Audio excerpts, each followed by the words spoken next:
After we watched a close friend lose her husband with no insurance, we decided that wasn't going to happen to our family. Yeah, but shopping for life insurance can be almost as difficult as talking about it. But then we heard about Ethos Life Insurance. They're a new kind of life insurance, built for people on a busy schedule who don't have time for unnecessary doctor's visits, fine print, or hidden fees. You know, who want to keep it simple. I couldn't believe how easy it was. We answered a few basic questions, and within minutes, we had an estimate of what it would cost and what sort of policy made sense for us. I never imagined a life insurance could be so affordable. And accessible. The peace of mind knowing that our future is secure, it just removes a lot of the fear around getting older and... Yeah, the unexpected. I'm glad we talked about it. I'm glad we went with ethoslife.com. Go to getethos.com now for your free estimate. That's getethos.com. Getethos.com. Attention, your money is now controlled by the U.S. government. Picture a world where your every purchase is monitored, tracked, and controlled by those in power to suppress the freedoms of those they see fit. Hi, my name is Jason Hansen. I'm a former CIA officer and New York Times bestselling author. And right now, I've become very focused on the impending rollout of the central bank digital currency. This is not a work of fiction. It's a terrifying reality looming on the horizon. But there is a bit of good news. I've partnered with Advantage Gold to offer you a solution. They are specialists in converting your traditional assets, like those inside an IRA or 401k, into tangible assets such as physical gold and silver. Don't allow your money to be controlled. Claim your free gold protection kit from Advantage Gold. Call 800-900-8000, 800-900-8000. That's 800-900-8000. Advantage Gold is not an investment advisor or a tax advisor. Call 800-900-8000.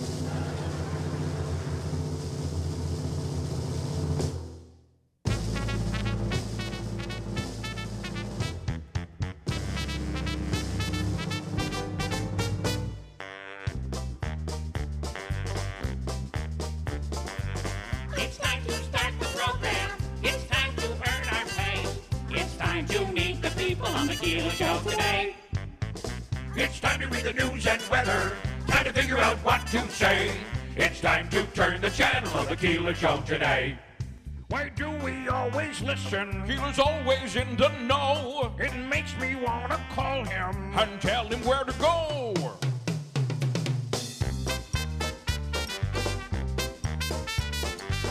And now let's get things started. Andrew, let's get things started. It's time to get things started. On the most sensational, inspirational, celebrational, Keelerational. This is what we call the Keeler Show. WIBX 950 and 106.9 FM. This is Keeler.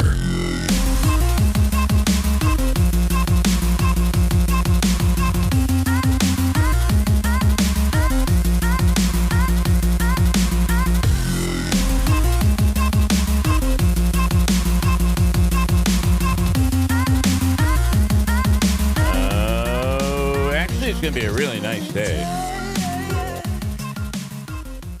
I know you like it to be 88 and humid. Yesterday was kind of humid, though, wasn't it? It was muggy, yeah. Muggy day. But a nice one on the way today. We'll go up into the upper 70s with plenty of sunshine. And good morning. A ton to get to this morning. And we also have Hobica's Free Money Question. The jackpot grows to $200 today. Nice. $200 on the line this morning. We'll do that at 7:35. How about the interim New York State Fair director, Sean Hennessy, is on today to talk about the New York State Fair. And how have you seen the news on this one, Davey? Yeah, and I heard through the grapevine, Bill, that he is a big fan of the show and a big fan of yours. Well, he's a big Stefan fan. In fact, Stefan was all day yesterday. You got to get Sean Hennessy on from the New York State Fair. And, in fact, I sent the information to Jeff, and all that information that I sent you, Jeff, came from Stefan. He's done his own investigating, and he has numbers, and he has contacts. Were we able to grab Sean Hennessy for today? The answer to that is yes. Anyway, here's the news. He is the interim New York State Fair director and has just been named the official New York State Fair director. Very cool. I believe is he from here? or close to here. It might be like Watertown. He Watertown. worked for the New York State Department of Transportation Yeah. before that. Yeah. So we'll Cool. speak with Sean later on this morning. Congressman Brandon Williams is on. He has announced his candidacy, right? I believe he's Well, I know. for re-election. And the question is going to be, what district will he be in? I don't know that we know the answer to that right now. Yeah, because the lines, I guess they are looking at them to redraw them. I believe there's also. Well, I believe it's in court right now on appeal. But as of right now, they're saying they have to be redrawn, but it's being appealed. I know there's a third Democrat who has stepped into the race now or announced candidacy. I don't have the name off the fingertips, though. It's Senator Joe Minion. Minion, yeah. I was going to say, boy. Manchin is not moving into the district. Ryan Schmelz later on.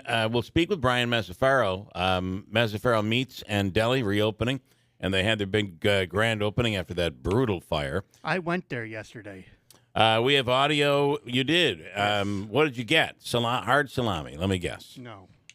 You just walked in and didn't get anything? No, I ended up buying something from their hot plate, and Oh, I bought a okay. salad bar. Nice. Very nice store. I sent Jeff a couple nice photos. Beautiful. And you can find those right on our website, WYBX950.com. Ben Kidwell will be on this morning. He's going to recap his weekend of the Little League World Series.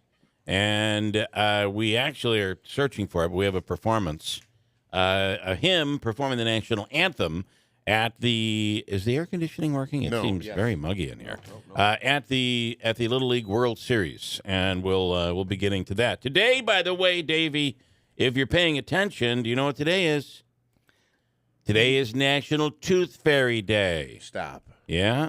So That's a real thing? Apparently. I mean, I know the Tooth Fairy is real, but Tooth Fairy Day?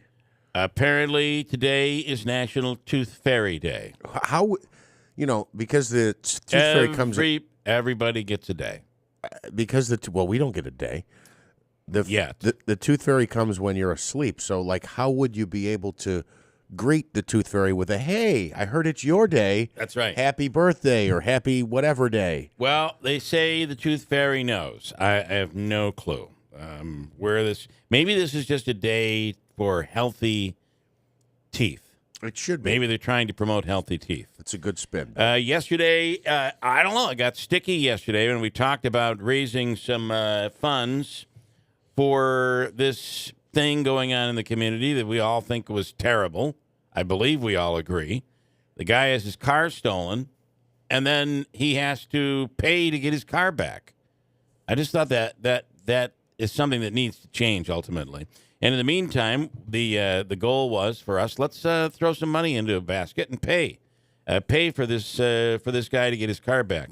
And I want to thank Jeff, you, Joe Joseph, Neil, Tim Reed, Joe, Hattie, by the way, gave $400 yesterday. Joe Pacini and Kevin all gave. Total amount raised yesterday, the $750 he needs to get his car back. We did it in the morning in the 8 o'clock hour. Hattie called and said, "I've had enough. I've had enough. I want to close this out," and she did. Well, we really appreciate that. That was extremely nice. By the way, I did hear from Big Honey later in the day.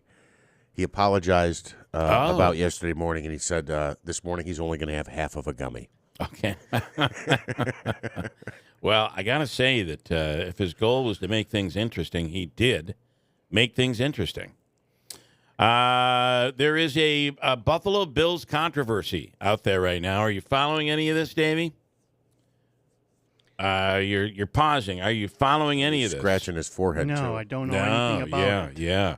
It involves Stephen A. Smith on his ESPN talk show. Oh, yeah. Is that the one with stuff that he thinks Stephon Diggs wants out of Buffalo? Uh-huh. But it's not true. Let me give you some quotes. Brother wants out. I'm just telling you what I know. He don't want to be in Buffalo anymore. I have my sources. Stephon Diggs has got to be there, but he'd prefer to be gone because he's lost a level of belief in the Buffalo Bills. The brother wants out. I'm directly quoting, just for the record. I thought the Bills... I have my source, Manaski. I have my source. Brother wants out. Yeah. There was some concern at the end of last season, right, that he wasn't happy and that he wasn't getting thrown the ball. It was at the very when they lost that last game. He felt they should have won, and he and Josh Allen were at odds after the game. Remember, he left before the team meeting, and then they went and found him, and they got him back, and all of that. And then there was something that happened during spring training, I think, or during preseason. So it was preseason, the workout before training camp. He didn't show up. Yeah. And then Coach McDermott came out and said, "Oh, everything's okay." Now Diggs has taken to Twitter, or X, as we now call it. Dumbest name change ever. I completely agree. So instead of tweeting out, you X out? Is that what we do now? Well, and I thought Elon Musk was trying to get away from cancel culture, but now you just X people out. You just X them out. Yeah, X them out. Diggs took to Twitter to respond directly to Smith in the afternoon. And this is what he said. 100% not true, he tweeted. I don't know who the source is, but I thought I'd nip this SHIP. You know what I mean. In the bud already. Diggs and the Bills were the topic of the national talk shows back in June when McDermott said he was concerned that the superstar wide receiver wasn't at practice when mandatory minicamp opened. Diggs showed up the following day, and McDermott revealed that he did show up but went home after conversations with various members of the organization. Diggs cleared the air on the first day of training camp, speaking to the media for over 20 minutes to explain what happened and why whatever issues he had with the team were water under the bridge. You know, I wish he'd come out on X and said, this is 87.4% not true. Yeah. The other thing is, look, we've talked about this before. I think if you're the Bills, you want to be just under the radars where you want to be sitting. It seems like they're just above it, and they're everybody's punching bag right now, that everybody thinks the bubble has already burst in Buffalo. Yeah, I do think that is a much better place than everyone thinking than all the hype being, right. You're going to mow over everybody and you're going all the way. I would rather be in a position, if I'm Buffalo right now, I'd rather be in this position. Mm-hmm. Do you agree with that? Back against the wall, them against us. Yep. We got to prove ourselves. Yep.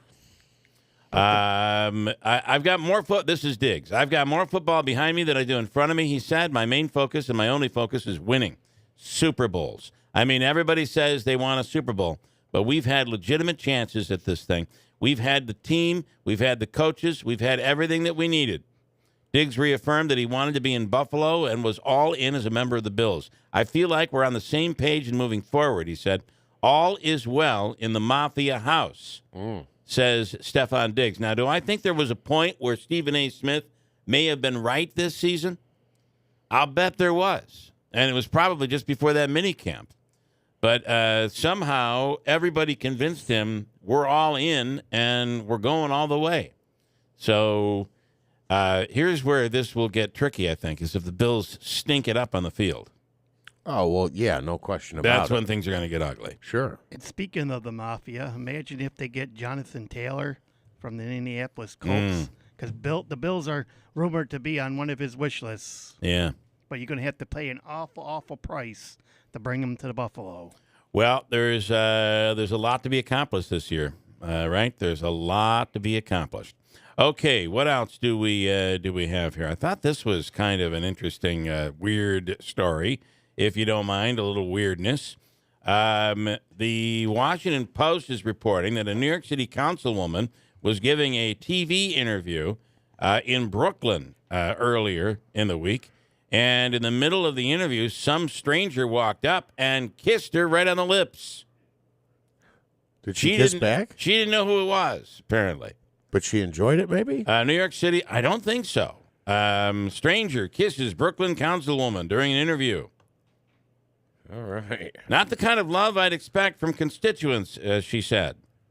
Not the kind of love I would expect. What happened to me on Brighton Beach last week was creepy, disgusting, and completely inappropriate, she said. The councilwoman is, what's her name? Inna something. I know I'm going to mispronounce it. Inna Vernikoff. Oh, wow. Yeah. and Ina Vernikoff. And she said she did not want to be kissed, but she was. She calls it creepy. Was it a kiss on the cheek? It was a kiss on the lips. Somebody just walked up and gave her a big smacker. I don't think that's appropriate today. I have a still image here. I'm trying to watch the video. I got to say, I just don't think that... Well, no, that's not. Right? Right. Not cool, guys. Not cool. You could get canceled after something like that. Or her. X'd out. Not her, whoever. Now, it was a man that did the kissing? I believe it was. It was a man, yes. Yeah. He had like one of those painter's hats on. Maybe like a fancy, maybe it's not a painter's hat, but it's one of those puffy ones. It's got a bill on the end. Okay, all right. And I will say this is just an observation, and it's still... How's she supposed to react, though, right? I mean... Right. It's disgusting that he did it. It's not appropriate, and it's a violation, clearly. But if you were going to kiss a councilwoman, she'd be near the top of the list. She's a cutie, yeah. I mean, can we say that, or is that against the rules today? Well, I don't condone the behavior. It's not appropriate. And she was violated. But if I was going to make a list of council people I wanted to kiss, I don't she'd know be on it. I don't know that it's appropriate today to say someone has a form of beauty, because beauty is in the eye of the beholder. Okay. Maybe that's not appropriate to even say she's a cutie. Well, it's sweetheart. It's not appropriate in the workplace, but as it turns out, her and I don't work at the same place, so I think I'm okay. Okay, all right.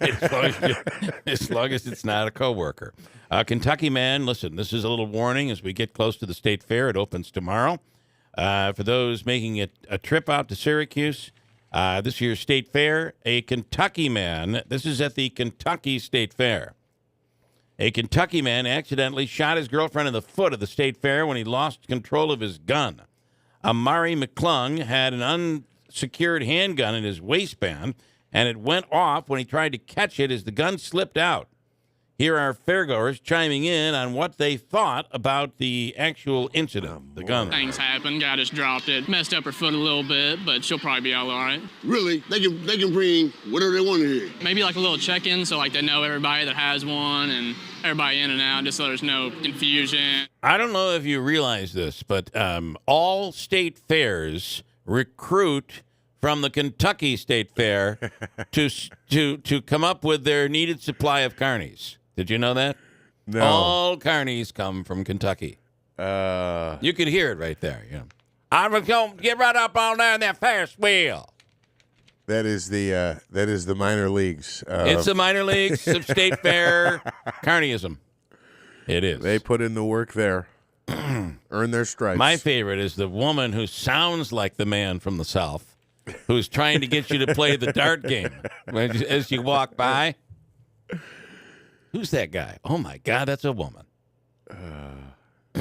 Now look, if it's appropriate for you to say that, I can say the I think councilwoman right. there is you may cute. Be right. You have to hand it to Billy McFarland. I don't know if you saw this on TV or read the news story, but wow, what a story it was. The Fire Fest, do you remember? Fire Fest yeah. The fest that never happened or started to happen. The music festival. It was supposed to be the greatest ever, and it was out on an island, and people flew in. They had celebrities, this, that, and the other thing, and it never happened. The whole thing was a bust. You have to hand it to Billy McFarland. If at first you don't succeed, you go to prison for it. Then try again. He's announcing the tickets are now on sale for Fire Fest 2. Okay. But isn't Fire Fest 2 preceded by Fire Fest 1? Well, Fire Fest 1 was Fire Fest 1, believe me. It just didn't pan out.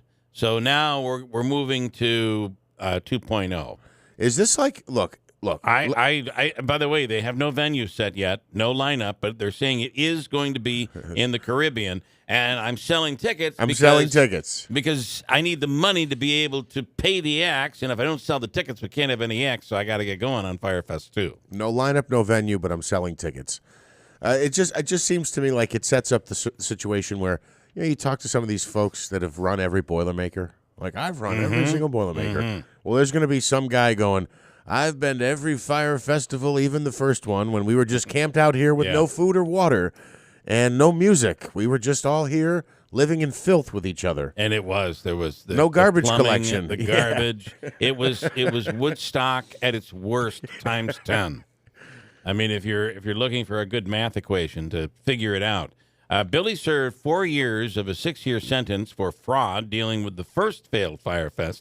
Tickets for this non-existent concert that says it will be held December 6th in the Caribbean to see Who Knows Who are $499 for the first 100 and selling for up to $7,999 depending on access. Here is Billy McFarland talking about Firefest 2. What's up, guys? This is a big day because as of right now, Fire Festival 2 tickets are officially on sale. It has been the absolute wildest journey to get here, and it really all started during the 7th-month stint in solitary confinement. I wrote out this 50-page plan of how it would take this overall interest and demand in fire, and how it would take my ability to bring people from around the world together to make the impossible happen, but how it would find the best partners in the world to allow me to be me while executing Fire's vision to the highest level. I've also worked with one of the biggest production companies to sign a deal to produce Fire Festival, the Broadway musical. Finally, today we are announcing Fire Festival 2. We spoke to people as far away as the Middle East and South America, and ultimately we decided that Fire Festival 2 is coming back to the Caribbean. We are targeting Fire Festival 2 for the end of next year, and in the meantime, we'll be doing pop-ups and events across the world. Guys, this is your chance to get in. This is everything I've been working towards. Let's go. Okay. I think there might be a bit of a mental illness here. I think something's going on. Listen, there's a lot of publicity about this thing, albeit publicity about how bad it went and how it didn't happen. But you've got the publicity. You might as well try to take advantage of it. Imagine if he actually had one of these festivals and he was able to pull it off. But I don't think it's good to be selling tickets before the event, knowing what happened at the last event. You know what I'm saying? Yeah, I'm surprised there isn't like either a parent, an attorney, a member of law enforcement who's standing over his shoulder going, yeah. No. False claims. Sell cars. False claims. Sell cars. Do something else. I thought this might be interesting. Davey is a WWE fan, and did you see the former Syracuse University football player, Josh Black, who has now landed a deal with the WWE? No kidding. Yeah.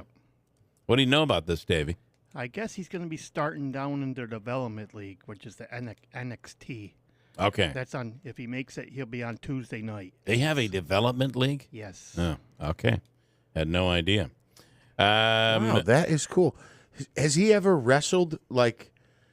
I'm not sure. Who was the other Syracuse football player that was at WWE that dressed in the suit? There's a former Syracuse player now that's in Impact TNA. His name is Moose. But there was another guy from Syracuse who was WWE who was really big. What, back in the day? Yeah, way back. Well, there's one currently, like I said, he's not. Yeah, I'm not talking with about WWE. His I have Impact no TNA. His name is Moose. He played on when Pascaloni was the coach. Oh, okay, all right. And I met him. Great guy. Is it maybe Brian Adams? No.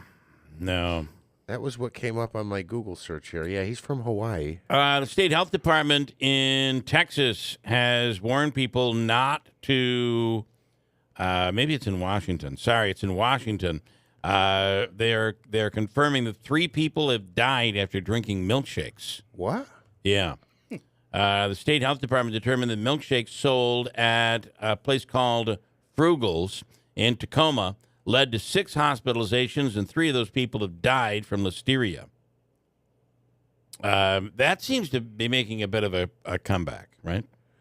Apparently, that's extremely scary. Yeah. Well, you just got to know that you're getting your. You got to know you're getting your. You got to know you're getting your milkshakes from a place that you can trust. Oh, I'm sorry to jump back because I was enthralled. You're going to this. find it, and you're going to be like, Mike Rotunda. No, he was like the businessman or the IRS guy. Mike IRS. Rotunda. Yeah, That's him. Yep. Yeah, his There real you go. name was Mike Rotunda. Went to Syracuse University. Yep. I had no idea. Yep. Yeah, he great guy. His sons are into WWE now, too. You'd had forgotten though that he was from Syracuse. I didn't know. I thought you were. I didn't know. I knew you. I didn't know you were talking about. Don't get mad Mike at me. Rotundo.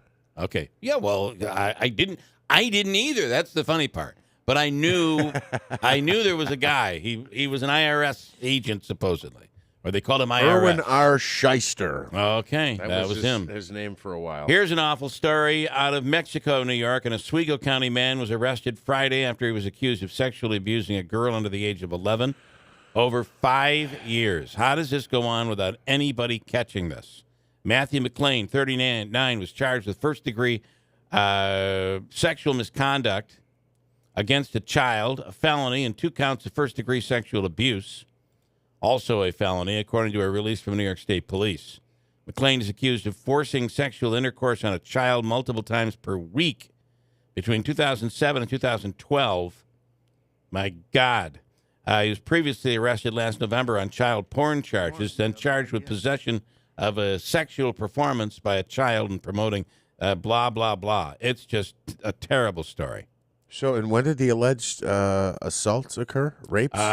This has been happening, they're saying, for the last 5 years. Over the course of the last 5 years.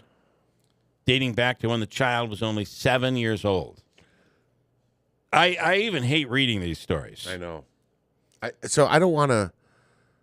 I don't want to go off here without justification, but I just don't know how something like this happens without someone realizing that something is going on.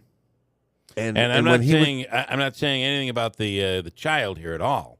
But how in the world does something like this happen and no one sees anything for 5 years? And when he was arrested in November, you said, did he stay in prison, or was he allowed to go out and then continue to rape his victim? I don't know the answer to that, but he was nailed on child porn charges. That's where it all stemmed from. And then as they dug in, they discovered what had been happening. I want to get the latest on the wildfires in Hawaii, what we've learned over the course of the last 24 hours. Tanya J. Powers on the line right now from Fox News. Tanya, good morning. Good morning. So what do we know today, 24 hours later? Well, the president visited Hawaii yesterday, took an aerial tour of the burn area there in West Maui. He also spoke with survivors as well as first responders. We also know that the official death toll has reached 115. It is still expected to climb. About 87% of the burn area has now been searched by work crews and the cadaver dogs. The burn area itself is about 3.5 square miles. So 87% of that has now been searched. There are differing numbers on how many people are unaccounted for, but according to the Maui mayor, he says about 850 people are still unaccounted for. Wow. When the search started, that missing person list was about 2,000. So they've, more than cut it in half. Yeah, there has been some talk of potentially publishing the names of the missing in, like, a newspaper, on a website, that kind of thing, to see if anybody can, say, oh, by the way, yes, this person's fine. They're, they left the island, or they're, whatever. Yeah. The water. Yeah, I can't help but go back to this was the same thing that we went through after 9/11, right? There were lists on the walls where people were trying to, we're searching for this person if you are in contact. I mean, it's the same type of thing that happened then going on now. It's just so awful. Right. And they're still looking for, for remains. I mean, that's one of the things that this is taking. While the governor said over the weekend in one of the Sunday shows, he said that the last 15% of the search is probably going to take the longest because they have to be so careful looking for the remains. Remember, almost 1,100 victims of the 9/11 attacks have no identified remains. Yeah, we've never even now. Never recovered. So remember that it's not, even after all of this time, and, they still have, their improved DNA testing. They will, make identifications from time to time. But, yeah, that it's a slow process, and it may take a long time if it ever gets done. And he already said, there may be people who are not identified. There are, like I said, the water in parts of West Maui is still not safe to drink. Now, the Hawaii tourism Authority has actually come out with some guidance. There's been a lot of questions. Should you go to Hawaii now? Should you not? If you're, got a trip to Maui planned, should you go? Should you not? They have now come out with some guidance that basically says kind of what we, sort of people have already used common sense to figure out is visitors should avoid West Maui. That is the area that is affected. Remember, the search area is about 3.5 miles. So, that area, you're talking about an island the size of basically Rhode Island. Yeah. And so what they're saying is there's a lot of other places on Maui, as well as the other Hawaiian islands, that you can still come and visit. Just stay away from, the Lahaina area and West Maui because, they're not going to let you go over, a tourist over in that area.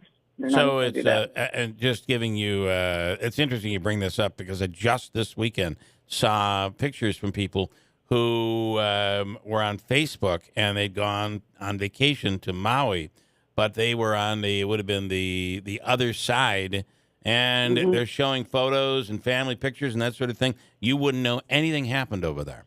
So it's right. large enough for that to be the case.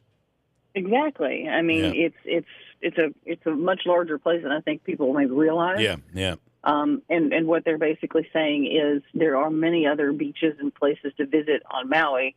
If you're coming, bring your tourism dollars and come on. Just stay away from that one area. Yeah.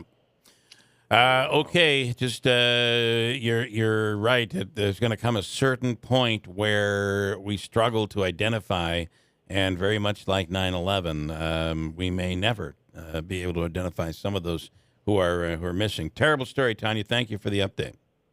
Thank you. Tanya. Jay Powers from Fox News. You look at these pictures, and it is like, I hate to say this, there are whole neighborhoods that look like an ashtray. It's just a powdered, it's burned so hot. It burned so intensely that it's just a powder of ash. It's really just horrific. What else are you going to say about it? Death toll at 115. Reports of about 850 still missing, as Tanya mentioned. I guess my thought in looking at these, again, whole neighborhoods, full blocks, just gone. Obliterated. Yep. They're going to have a serious homelessness situation. It's terrible. Yep. Neighborhoods, blocks, gone. A couple comments here. Mike says, on Firefest 2, twice as bad as Firefest 1. That's how they'll be advertising that. It also says, I am very interested with the unveiling of the butter sculpture that highlights the best of New York. Could it be a family of migrants, someone being held up at gunpoint, or a homeless person passed out on the street? Which will it be? The anticipation is just driving me crazy, says Mike this morning. Here is Tom. Good morning, Tom. Good morning. Thanks for coming on. Well, hello, Bill, Jeff, and Davey. Hey, bud. It's not Tom after all, is it? Yeah, what's up, Stefan? What's going on? Well, recently, one of my dad's best friends, a local Korean War veteran, Stanley Stoch Babiars, passed away. Yes, that was very sad. And I was at the wake on Friday. Yeah, very sad. He was a great man, so involved in veteran affairs here locally. Yes, and after you went through the line at the wake, there was pizza, popcorn, and soda on stock. Okay, so that was part of his wish to still continue giving even after his passing. Yes. Yeah. And also, someone connected with the Herkimer County Fair recently passed away. Yeah, that is true. Davey, you were talking about that. And is that who I think it was that passed away? Yeah, unexpectedly on Saturday. Yeah, wow. Her name, Davey, was Jerry L. Yeah, it was Jerry. I was just. Oh my God, Jerry died. I mean, Jerry is the person that we always was our contact at the state fair. Always. Oh my God, at the Herkimer County Fair. Yeah, Or at the county fair, sorry. Wow. Whether we were doing the world's largest garage sale or the yard sale or Frog Fest or anything that we did or the county fair. She was a staple at the Herkimer County Fair, and I believe that it was Saturday morning, right? Unexpectedly? Unexpectedly. Yeah. Oh, my goodness. Yeah, Davey, Stefan, that's a very sad story. And then, speaking of the fair, you have been in contact with the State Fair, who's now the New York State Fair director, Sean Hennessy. Yes, actually, I met him at the Herkimer County Fair opening ceremonies last week, and he's a big listener of the show, and I guess he's from the Watertown area from what I hear. So this is the best part, though. So now you didn't know who he was necessarily, but explain how the two of you got to be talking.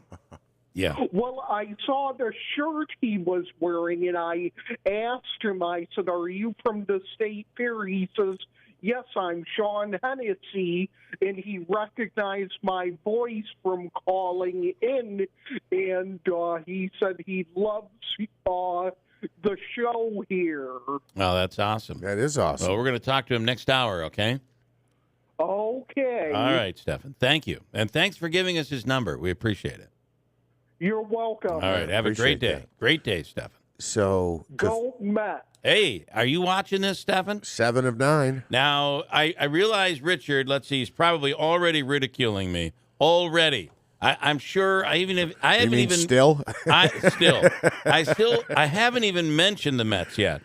And I'm sure he's ridiculing me, and he's going to say, "Yeah, that pitcher's nothing. It's only his second time pitching for the Braves. He's terrible." Well, they have high hopes on this pitcher, but here's what I would say to that.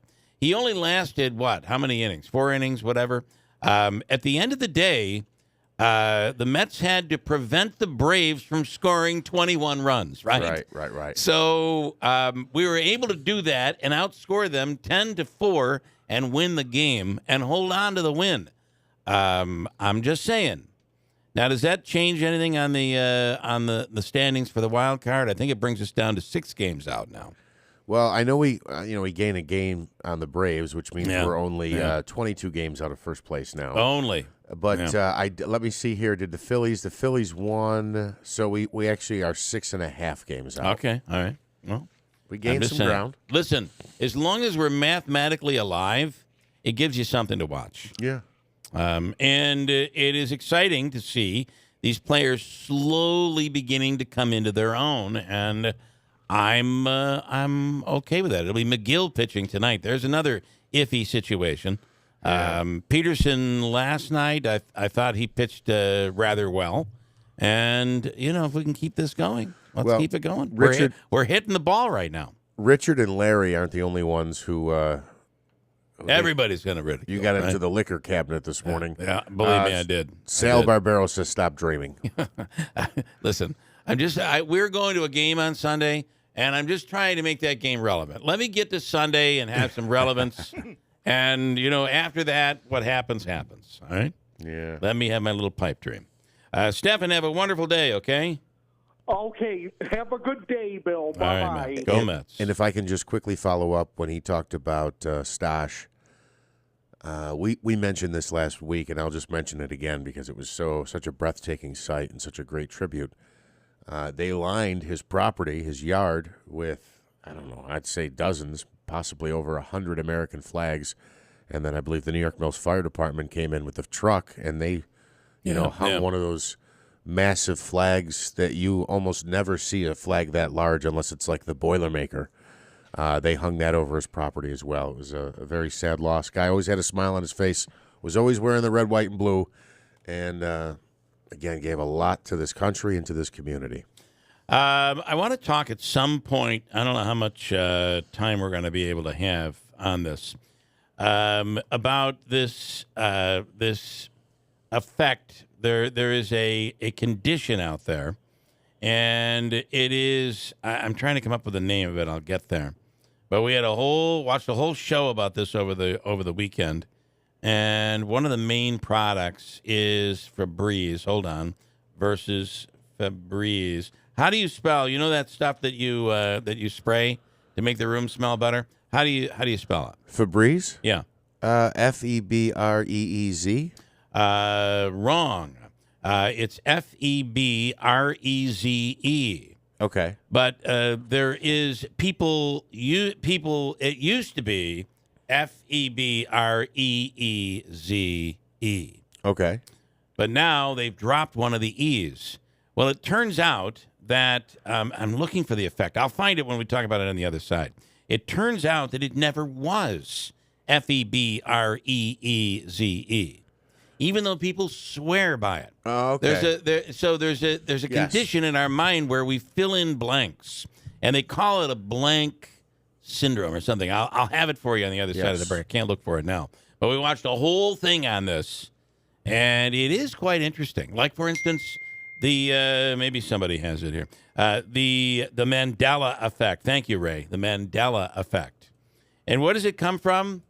That people thought that Mandela had died in South Africa when it turns out, or in jail in South Africa. Yeah. And they put pieces together in their head, and they now call this the Mandela effect. Like the Raisin Bran, the character that, he was always wearing sunglasses. He isn't wearing them now. No, he never was wearing sunglasses. So it's turned into a thing. He wasn't wearing orange sunglasses? Never, ever, they say. And but there's a funny story about it. We'll get to it coming up. I got a break. WIBX, Utica, Rome at 7 o'clock. News now: 115 deaths confirmed in the wildfires in Hawaii, with more bodies expected to be found in multi-story buildings now being searched. President Biden gets a first-hand look at the damage in Lahaina. So the people of Hawaii, we're with you for as long as it takes, I promise you. May God bless all those we've lost. May God find those who we haven't determined yet. More than 800 people are considered unaccounted for 2 weeks after the fire started. Be a mostly sunny day in Southern California. There's a lot of flooding cleanup to do from Tropical Storm Hillary. Palm Springs Mayor Grace Garner on Fox Weather. We have some roads into and out of the city that are open. We're getting more open every minute, it feels like. However, there is still extensive damage to roads and into different communities. Tropical Storm Harold, meantime, is approaching South Texas. The imminent threat for South Texas, Brownsville, Corpus Christi, starting to see those outer bands. This is a 45-mile-per-hour sustained windstorm. It's not going to cause a whole lot of issues. This is actually a pretty good news story. They need the rainfall, and it's also going to bring those temperatures down. Fox meteorologist Janice Dean. Former President Trump says he'll turn himself in Thursday for arrest on election conspiracy charges in Georgia. He had until noon Friday. A Pennsylvania dentist is sentenced for murdering his wife of 34 years during an African safari. Fox's Tom Graham. Larry Rudolph received a life sentence Monday for the 2016 killing of his wife Bianca during a trip to Zambia. He was previously convicted of fatally shooting her in the chest with a shotgun. Rudolph was also fined more than $15 million in penalties in a Denver federal courtroom after cashing in on insurance policies for his late wife. Prosecutors say Rudolph planned to live a lavish life with his longtime girlfriend. His defense, though, argues his wife's shooting was accidental, and they plan to appeal. The girlfriend was sentenced to 17 years in prison as an accessory in June. America's listening to Fox News. Hi, I'm Henry Winkler. My eyes are very important to me. My eyes connect me with things I love. I loved my late father-in-law dearly. He always lit up a room, but his vision dimmed with age. He had age-related macular degeneration, or AMD. And since partnering with Apellis, I've learned there's an advanced form of the disease called geographic atrophy, or GA. His struggle with vision loss made me want to help others know about GA's warning signs. For some, straight lines seem wavy, like when looking at a door frame. For others, blurry or missing spots can make it hard to read or see loved ones' faces. Many have trouble seeing in low light, making driving at night difficult. GA gets worse over time and cannot be reversed. If you've been diagnosed with AMD and notice vision changes, don't wait. Talk to your eye doctor about GA today. Learn more at GAWon'tWait.com. That's GAWon'tWait.com.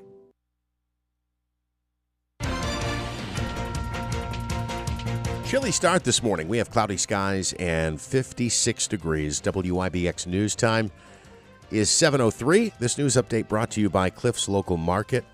They keep you going. Authorities continue to investigate after a 62-year-old man was found dead in Oneida Lake Monday afternoon, shortly after authorities were called to investigate a boat in the water. The Oneida County Sheriff's Marine Patrol and Road Patrol units were called just after 12:30 yesterday when a small aluminum boat was spotted unoccupied floating near the shoreline. While it was immediately unclear if it had been occupied, officials say the body of David Brown of Oneida was located shortly after. The circumstances surrounding his death remain unclear. An autopsy is planned to determine the cause of death. Officials say when the man's body was recovered, he was not wearing a life jacket at the time of that incident. A more than 100-year-old local business devastated by fire in 2022 is rebuilt and is settling into their brand new store. Mazzaferro's Meats and Deli had operated a remote location on Railroad Street as a brand new store was being constructed.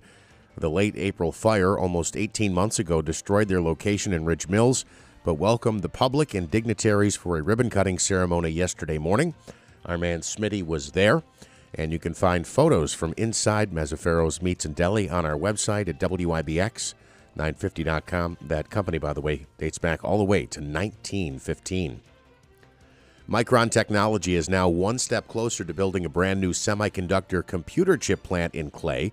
The company has filed an application with the federal government for money that would come from the CHIPS and Science Act. Micron has not revealed just how much funding that it has asked for help with the project at the White Pine Commerce Park. The state has already agreed to provide over $5 billion in tax credits and make infrastructure improvements near that park. The New York State Fair starts tomorrow, and the interim director of the event has been chosen to oversee it on a permanent basis. Sean Hennessy stepped into the role more than a year ago after former director Troy Waffner was reassigned. In his position as fair director, Hennessy is responsible for managing the fairgrounds all year, overseeing vendors, and responding to complaints. Once the fair gets underway, it will run through September 4th, and we will talk to Sean Hennessy coming up in just about 25 minutes here on First News with Keeler in the Morning. Local gas prices seem to have leveled off.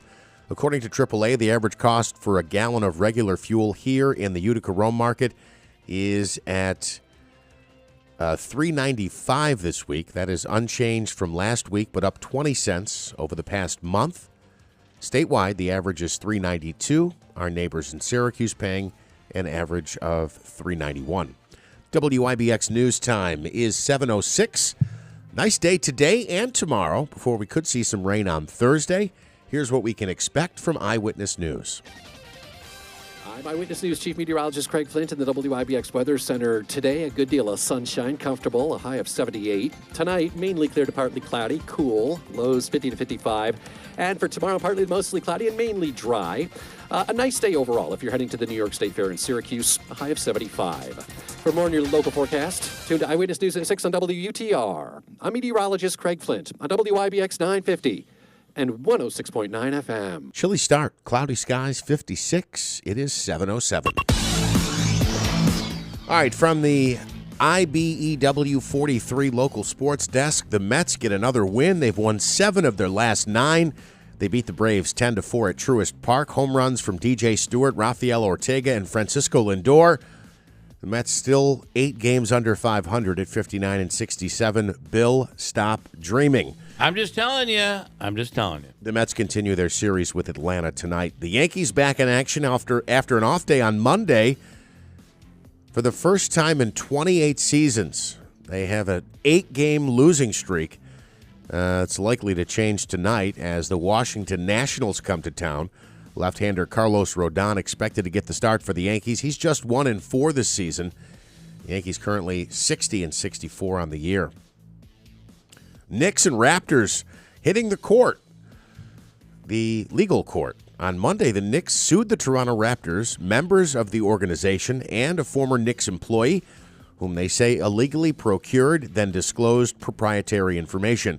That lawsuit was filed in the U.S. District Court in Manhattan. It says that a former employee sent the Raptors thousands of confidential files, including play frequency reports, a prep book for last season, video scouting files, opposition research, and more.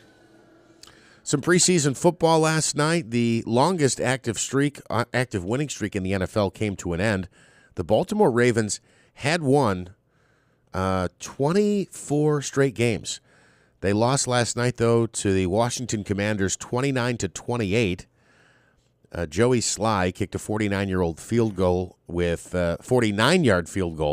9 seconds remaining to lead the Commanders to their second victory of the preseason. And Shane Ray's comeback with the Buffalo Bills is being cut short. The Bills placed the defensive end on injured reserve yesterday. He was injured in Saturday's preseason loss to the Steelers. He played 12 total snaps, left with a hamstring injury. The 30-year-old won't play this season unless an injury settlement is reached with Buffalo. He last played in the NFL in 2018 with the Denver Broncos, and he played his whole career in Denver, also helping them win Super Bowl 50, which was held in New York. I'm going to get into this Mandela thing coming up in just a second. It's very, very interesting. We watched a TV show, a series, this kid from Binghamton University that started doing a video project for school, and it turned into an HBO series. And it's really quite interesting. But he got into the Mandela effect, and we watched this thing, and one of the most funniest things in the world happened in this series, and you'll never watch it, so I'm going to give it away. We'll do a little spoiler alert. There'll be a little spoil on this. You do this all the time. Well, who's going to watch this show? You could watch it on Max, though, HBO Max. I don't remember the name of it, but it's a series. Anyway, we'll get into it coming up. First, I want to go to Ann in Rome, who's standing by with a review here today. Hello, Ann. Good morning. Hi, Ann. Good morning. If you want anything, it's unbelievable, the new Mazzaferros.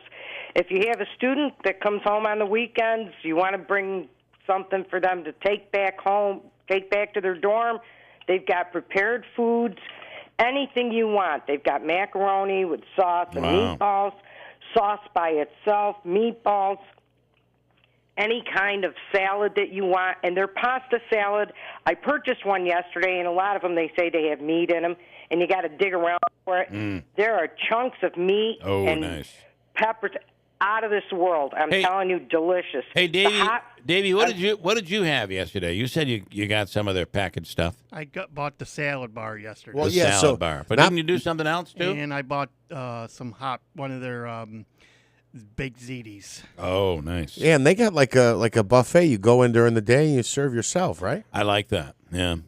Sometimes you don't want to cook, Ann, right? Well, not only that, I had a friend every year would give out gift cards to her mother and her mother-in-law. And during the winter, being senior citizens, they'd buy the prepared meals. They'd have enough for a couple of days, so if it snowed, they wouldn't have to worry about getting out. And they'd have a good meal. Yeah. And they have hot meals. I mean, they had chicken and roast beef with gravy and ham and mashed potatoes, hot soups. I mean, anything you could possibly want. And especially, now with football and outdoor sports, if you want to get stuff for the tailgating, they've got pre-made sandwiches. They have a real good variety. Okay. And brand new store now. Brand new. Brand new. It's very big, and you could walk through double sides. It's not crowded. As they say, they're preparing now for the next 100 years. God bless them. Glad awesome. they're back. All right, Ann. Thank you for the Thank you. endorsement. We're going to speak to Brian Mazzaferro later on this morning. Okay, bye-bye. All right, cool. Thank you, Ann. And our man Smitty snapped some photos when he was there yesterday. You can find those on our website. All right, this thing called the Mandela effect. So it all comes back from Nelson Mandela. People in their minds thought for sure Nelson Mandela died while he was in prison in South Africa, when in reality he was released from prison and actually died out of prison and was seen doing, maybe an interview or two. I don't know. Maybe that's my own little Mandela effect going on in my own head. I don't know. I think he did a lot of traveling. But there was a lot going on after he had gotten out of prison. And that was a big moment for South Africa. So that became the Mandela effect. Now, what you have to understand is this program we were watching, there was a convention, a Mandela effect convention. And he traveled with his cameras to this convention. So what the convention is, these people believe.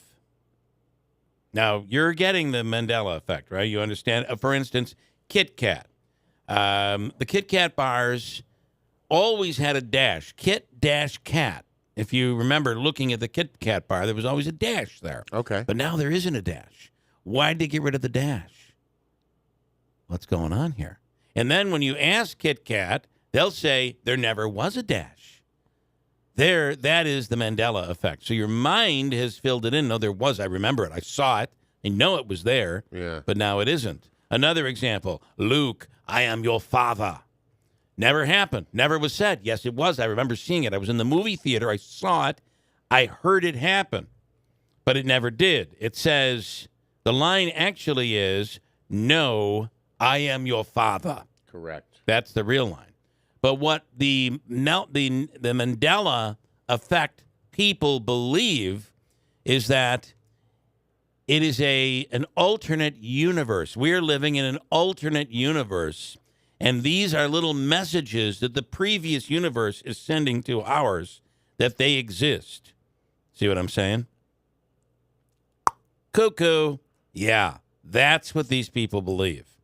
So, Casablanca, the movie Casablanca.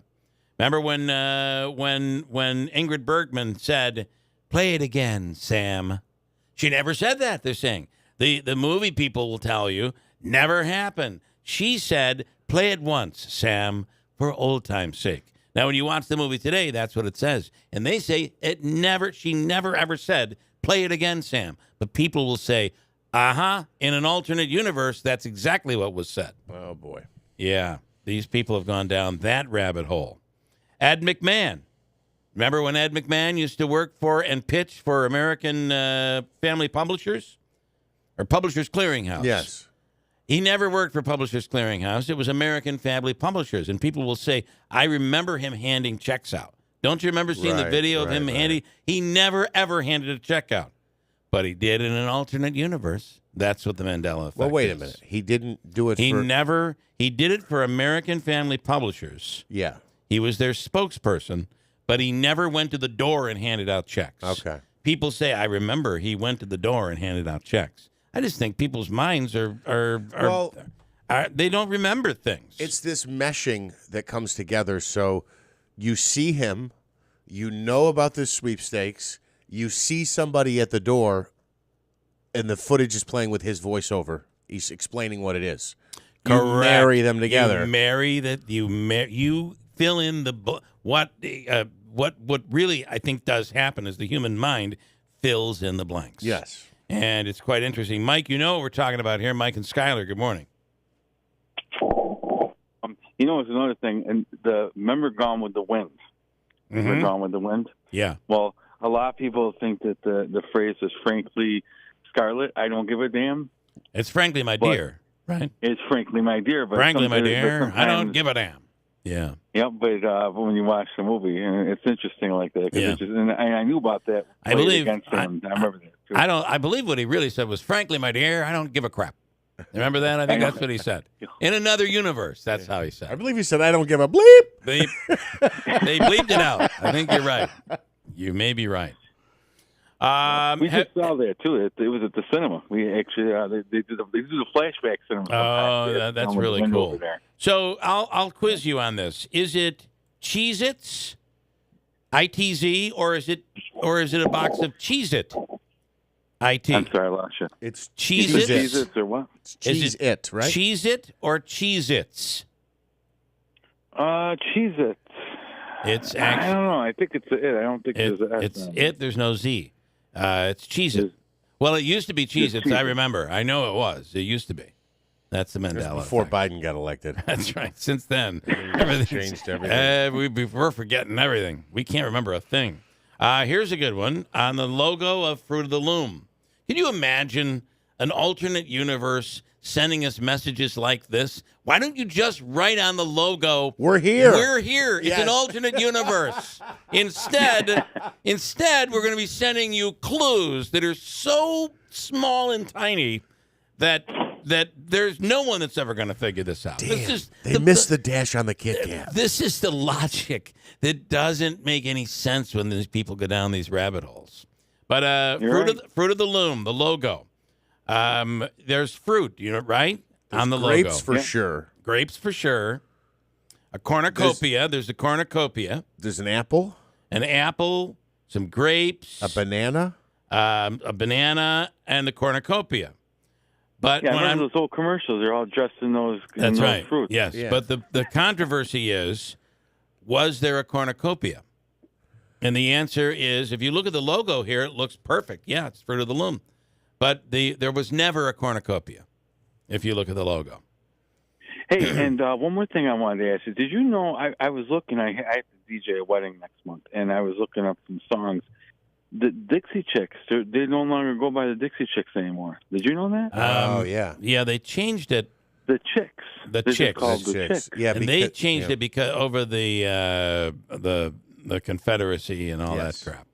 They didn't Yeah, understand. I did not realize that because, well, they were asking for the Dixie Chicks, and then I went to look, and it's Well, I just, and no one made them change. They changed on their own. So, right? Is that right, Davey? Yeah, but Yeah. Natalie Maines, made a lot of controversy.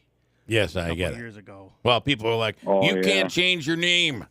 My thing on that is if they want to change their name and they want to do it for that reason, who cares? And if you don't like that, don't go see them. Don't buy their records. It's pretty simple. right. They just Anyway, came to Syracuse and Saratoga and got a good crowd. this here's I just want to leave this one thing on you on the Mandela effect, Mike. So watching this show, he had just gone to this convention, this rabbit hole convention, and they went deep down into these people are all in. It's like there are definitely two universes. There's no doubt it's an alternate universe, and because I remember Kit Kat had a dash. It's like this is the dumbest thing I've ever heard. I know. Anyway, so but the big one is Febreze. I know it used to be two E's, Febreeze, so three E's. But today it's only one E, Febreze with a little dash. So these people are going nuts over this whole Febreze thing. So this kid goes into at the town where they're holding this convention. He went into the grocery store and took stickers and put the 2E Febreze stickers over all the Febreze bottles. So all of a sudden there's somebody walking through and they're like, look at, I told you, there's two E's in Febreze. I wish I had that much time. Yeah, you're right. Well, he was making the guy was making a series, and it was picked up by HBO, so he ended up making money after all. I'll just leave you with this. It was worth it. Yeah. All right, Mike. Thank you, man. I'll leave you You're with welcome. this. You take care. You I too. did a quick Google search, and it took me to an Amazon Prime page. And the product Febreze, their logo on the bottle is Febreze. This is very interesting. But the description on the Amazon page is Febreze air freshener, Febreeze, air freshener odor eliminator spray, assorted scent Febreze, Breeze, and bathroom deodorizer Febreze, Breeze. Here's a question: when you searched that on Amazon, did you search it with two E's or with one? I did a Google search and the Amazon page came Do up. it- So let me do it with one E. Febreze.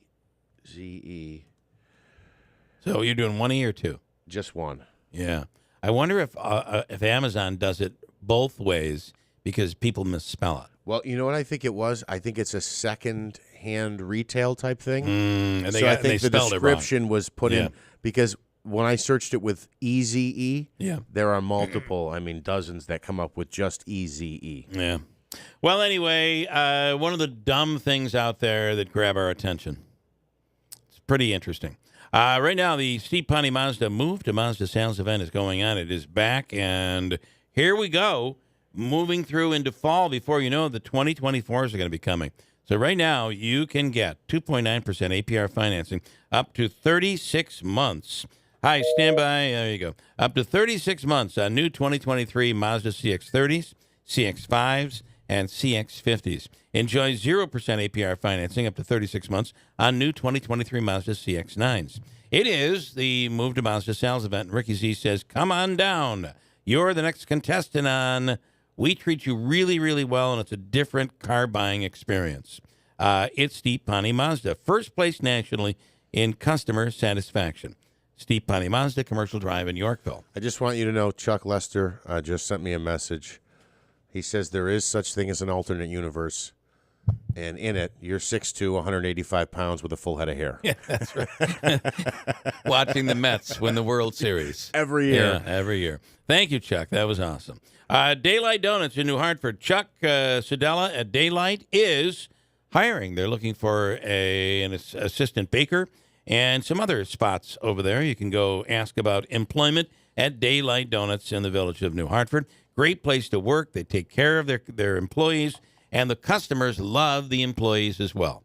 You could be one of those happy employees at Daylight Donuts, where you get the best coffee, espresso, lattes, etc., etc. Fresh bagels and fresh donuts every day, and that drive-thru is lightning fast. Daylight Donuts in New Hartford. Dr. Kent Hall is coming right up. Can we do a quick break? We'll come right back with the doc. We'll do it next. Also, Hobica's free money question of the day this morning is worth $200. And we'll get to it next on WIBX. For the past 25 years, the Good News Center has been committed to building relationships. Better relationships for marriage, better family relationships, and a better relationship with God while promoting self-change. Hi, this is Judy Hauk, Executive Director at the Good News Center. Our programs are designed to support you at your most challenging times. Whether it is marriage difficulties, addiction issues, suffering the loss of a loved one, or caring for someone close, we can offer you support. Or strengthen your faith journey by attending one of our spiritual renewal programs, such as a Bible study or Theology Uncorked. Our support programs are available in person or via Zoom. They are mentored by peers, cost nothing, and are confidential. For more information about all of our programs, visit us at thegoodnewscenter.org or call us at 315-735-6210. The Good News Center, building relationships for over 25 years. What's holding you back from learning the language you've always wanted to know? Too hard. Takes too long. Not with Babbel. Babbel's lessons take just 15 minutes a day. 15 minutes isn't long. Nope. And they're fun. So you don't realize you're learning a language, but you are. In 3 weeks, you're able to start having conversations. And Babbel's lessons are built around real life. And with Babbel, it isn't hard. It's perfect. Now try Babbel free. Just go to Babbel.com. That's BABBEL.com. WIBX 950 and 106.9 FM. This is Keeler. Tuesday morning, great weather on the way today. It's going to be a nice, seemingly beautiful fall day, but here we are, still in August. 78 degrees and sunshine today. It's going to be really nice. On the line right now, Dr. Kent Hall with MVHS. Doc, Wynn Hospital. Doc, good morning. Good morning. How you doing? Good. So we're looking at a bit of an increase, and I wonder if people are getting if we're dealing with some overreaction, a bit of an increase with COVID once again. And there's a major movie company, I read the story this morning, they're going to all masks all again. I'm not sure why, because they're on a writer's strike, so they're not even making movies right now. But the hospitals in Syracuse have switched to mask mandate. What are you guys talking about here? Yeah, so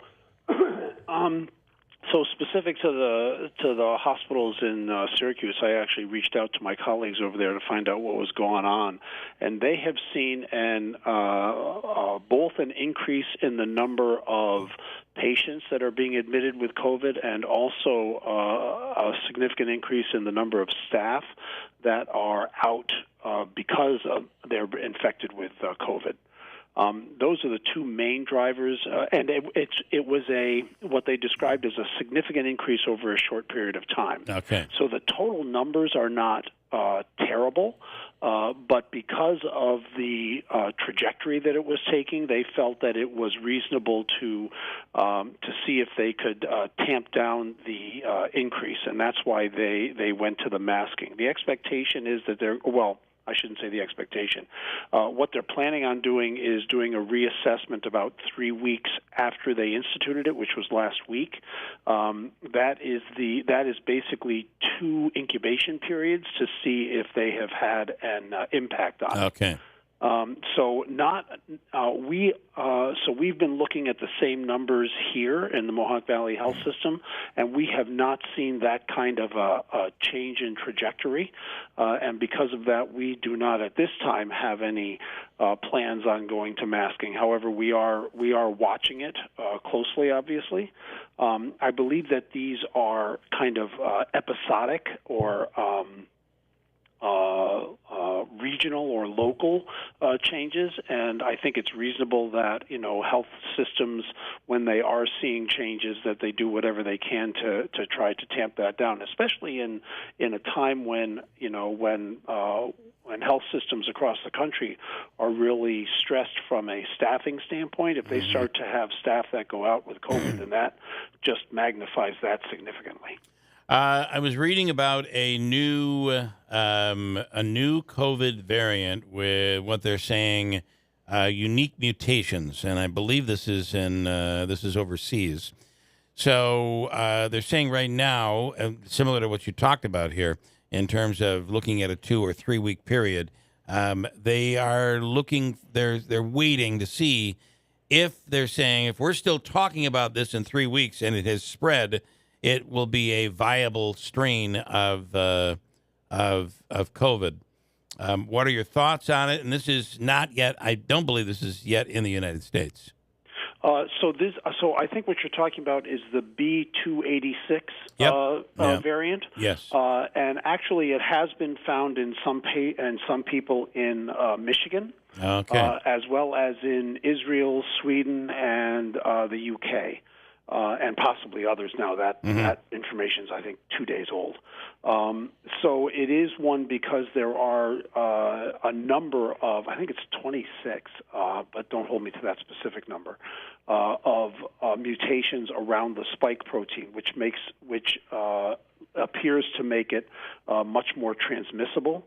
Not yet defined whether it causes more significant disease because it's so new and the cases have been so few that we really don't have that data yet. But it is one that is of note, and to your point, it is being watched very closely to see how quickly it spreads, because how quickly it spreads will define just what the increased transmissibility is or is not. Right now, it's one that's being monitored, but not one that's of concern. Okay. Manaski. So I want to ask a question. We mentioned the couple of Syracuse hospitals going back to the masks in certain locations. This is an opinion piece, but I'm going to read certain parts of it. I just want you to react to it. It begins, the most rigorous and comprehensive analysis of scientific studies conducted on the efficacy of masks for reducing the spread of respiratory illness, including COVID-19, were published in January. Its conclusions, said Tom Jefferson, the Oxford epidemiologist who is the lead author, were unambiguous. There is no evidence that they make any difference, full stop. But what about N95 masks as opposed to lower quality surgical masks or cloth masks? Makes no difference, none of it. Again, this is an epidemiologist, and this is a piece that appeared in the New York Times, which kind of caught me off guard. Yeah. What do you make of masks, when we should wear them? Are we approaching a time where we should be putting them back on? And do you believe they make any difference? So let me take the second one first. Do I believe that they make a difference? Yes, I do.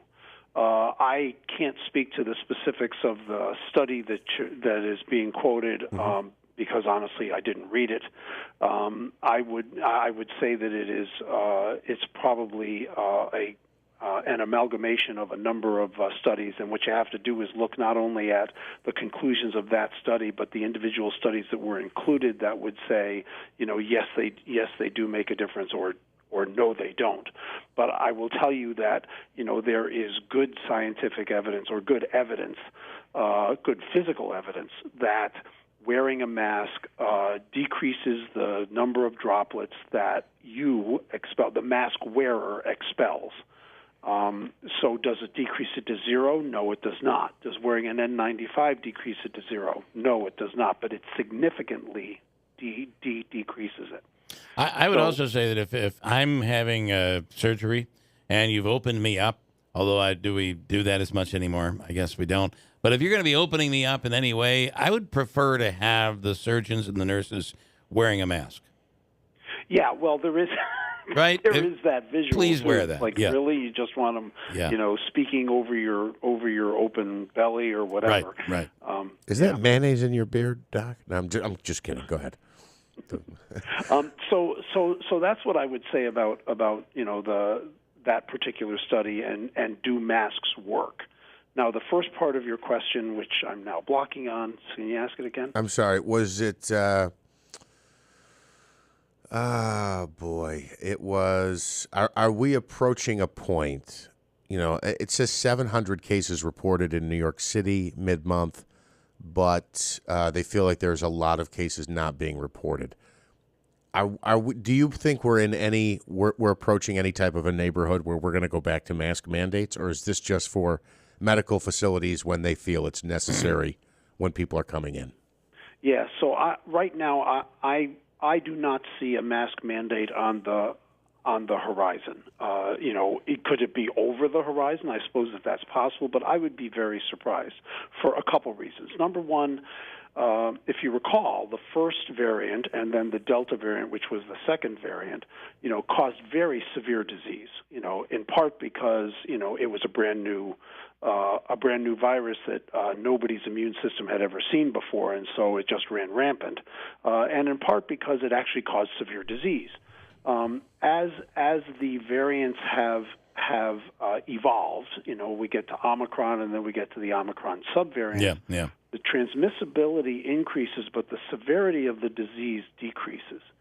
And therefore, it becomes much more of a, and I hesitate to use this word, but it's the only one I can think of, almost a nuisance factor in terms of, yes, it will make you sick and not feel well for a period of time. The vast majority of people, do not require, any kind of significant medical care, certainly not hospitalization. And it certainly causes fewer deaths. Now, I will also say that there is still a portion of the population that is vulnerable to having severe disease that could require hospitalization. And so in protecting that population of patients, the elderly, patients with significant medical issues, diabetes, obesity, lung disease, heart disease, things like that. Yeah. I think it is important that we protect them. But do we need to go to an overall, mask mandate for everybody to do that? I don't think so. If this B286, blossoms and actually does seem to cause, revert back to causing very severe disease, even in those who have been exposed to prior iterations, then, I suppose it's possible. But right now, I would say not very likely. Dr. Hall, as always, thank you. We appreciate it. And we'll check in next week with you. Thank you. Sounds good, everybody. Have a great day, and please be safe. Thank you. Thank you, Dr. Hall. Dr. Ken Hall from MVHS, the new Wynn Hospital, which will be opening up in downtown Utica in October.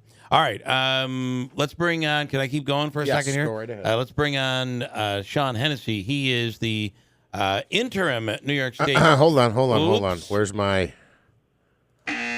incorrect bill? He has now been named the new New York State Fair Director, and congratulations, Sean.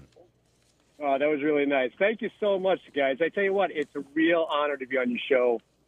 As you know, I used to be with the New York State DOT. I spent a lot of time in the Mohawk Valley, and while I was there, trying to track local happenings, I would listen to your show. It became a habit, and every day, virtually, if I'm not listen to other radio stations in the Utica area, virtually every day I'm listening to your show on my drive from Watertown, New York to Syracuse. So it's a real honor to be on your show today. Well, thank you so much. Thank We you, appreciate it. And Stefan appreciates the fact that you recognized his voice. So, yeah, he was quite excited about that. Listen, here we go. I found that this year, and maybe you're responsible for this, but we have been running stories about the New York State Fair since April.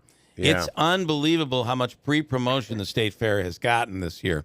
I'm assuming that's just your fine work, and the concert drip every other day having an announcement warrants, right? It's like an earned media thing. Yeah, good for you. There is some timing to. There's certainly some timing to that, and we do have an amazing communications team here, headed up by Alice Majori, and we time that out, and make sure it's not too much, but we, as you mentioned, just do a drip, and it just keeps people aware of what's happening and bit frothing at the mouth to see what's going to drop next.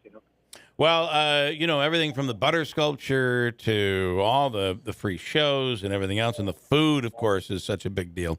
Oh my goodness, yeah. It's sadly, it represents the end of our unofficial summer, but a lot of people looking forward to it beginning tomorrow.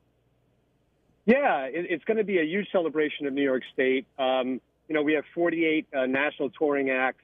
They're going to be here. We'll talk food in just a moment, just to give you a highlight of some of the performers that'll be here that are, on free stages, by the way. Many other states, when I mention these concerts in their state fairs or many of the county fairs, they'll have an extra charge for this. Not here at the State Fair. All the things we're going to talk about here are free to the person that walks through the door. So, just to give you a little bit of a cross-section, there's, Slick Rick, Ludacris, Lainey Wilson, who's a huge country music artist right now, Salt and Pepper, Quiet Riot, Tyler Hubbard from Florida Georgia Line. I can go on and on and on, but there's huge national acts that are going to be here, and as I said, it's free. So yeah, that's awesome. And then obviously the food is always a big deal every year. Oh my goodness, the deep fried Oreos and the deep fried whatever. Listen, but we also, right out of Utica, or I think he's New Hartford actually, Charlie from It's a Utica thing, serving Utica greens and great food. So we're very, very excited about the cross section of food here. It's not just fair food; it's some of it's fancy food and some of it's quite healthy, to be honest with you too. So there's something for everybody here in terms of food at the Great New York State Fairground. And then, of course, everybody has their thing, right? Some people are bringing kids to the rides or adults to the rides, whatever. Whether it's agriculture, but there really is something for everybody. No, there really is, and I appreciate you mentioning the kids. We are refocusing. The governor's been very specific to us, to start, refocusing on agriculture. And, refocusing on quality versus quantity of folks that are coming through the gate. And that really has relieved the pressure from us here at the State Fair and allowed us to, put a package together that really does focus on the family. So, we have two shows that are really focused on kids this year that are free. It's a Peppa Pig show that's going to be right here. I'm in front of Chevy Court at the moment. And then we have the Disney Dance Party that's going to take place at the newly rebranded Suburban Park stage. So, there's a lot to do. We've got, the dairy birthing station, that deliver utter miracles, day after day here at the State Fair. The sand sculpture is in place, the butter sculpture in place. Mum's the word on what that design is going to be. Yeah. But we have series of grounds acts and a number of various things that people can do here in the grounds that are free, and virtually the price of admission is free as well. I spoke with Senator Griffo over the weekend, and he said he's going to actually great guy. He's going to be cooking at the fair. I don't know what he's cooking. I can't even believe that he's cooking, but apparently he's going to be cooking. I'm not sure where. He does, yeah. He actually does a show over in the Art and Homes building. I was just chatting with him the other day, and we're very lucky to have a really tight bond with many of the electeds across the state, not just here in Central New York. But Senator Joe Griffo has always been very kind and generous to the State Fair, and we're very lucky to have him here, not just for the day that he's cooking, but he does come back and take part in the fair quite often. All right. Well, that's awesome. Sean, forgive me, but I have to ask this because it's the new thing in many parts of New York State. You have free entertainment. You have all these free things going on. There's also, I think, there's a contact high you can get for free in a lot of cases if you go to a concert at the State Fair. I know just last week some regulations came out on smoking. Yeah, that's true. Can you break that down for us? Yeah, so this is now a smoke-free facility, as it is. For weed or just cigarettes? Smoke-free for weed or just cigarettes? All legal substances. It's smoke-free for all legal substances, whether it be vaping or pot or just traditional cigarettes. We're, as I mentioned before, we're a family-focused environment here, and we're just really kind of trying to push in that direction and making sure that, when families walk through the door, to be frank, I received a number of, messages from local families that were concerned about, other legal substances being smoked here, and it makes for a more friendly environment where we can give smokers a place just outside the gate to take part in that if they have to. But we'd rather this just be a family environment here. Well, Sean, we'd like to congratulate you on becoming officially the State Fair Director, which is breaking news here. Kind. So over the last 24 hours. So congratulations. Thanks for coming on, and we'll see you at the fair. I look forward to seeing you. And again, I just want to thank you for doing what you do on the air. It's a treat for the Mohawk Valley, and for me as a former Mohawk Valley person. I really do enjoy your show every day, and thanks for the depth that you give to this type of community. It's a joy to listen to your show every day. Well, Sean, that means a lot. Thank you so much. Thank you, sir. All right, enjoy your day. Thanks All right, for your good time. luck. Okay. 24 hours away, they'll be opening up the great New York State Fair. Pretty awesome. And the fact that you can see all of those acts for free is really pretty darn cool. Davey will be spending much of his time there. Got a lot of plans at the State Fair. All right, let's do Hobica's free money question of the day. From the Hobica Law Firm, the jackpot is at $200. Davey, we're going with caller number what? Caller 7. Seventh caller. I look forward to this moment every day where Davey picks the number caller. It's a special moment for me. And I never know where he's going. I never know. And sometimes it has meaning. Yeah, I was going to say, many times it's also reflective of his mood of the day. Yeah. You can hear in just how he delivers the number. I'm a 7 today. But today, 7 is a pretty uplifting number for you. Right? I could have said 8 in honor of the Yankees losing streak, but I wouldn't do that. Here's a little trivia question for you. Here's a question that I don't have the answer to, but maybe somebody does. It's been since 93, since the Yankees have lost 8 games in a row. When was the last time they lost 9 games in a row? I wonder how far that goes back. That's a good question. And I'm not anticipating they lose tonight, but I'm just saying. If they lose to the Washington Nationals tonight, I'm done watching them. Oh, boy. All right, we're going with caller number 7, right? 7th caller right now, 315-736-0186. The jackpot is at $200. We'll do that, followed by Congressman Brandon Williams on WIBX.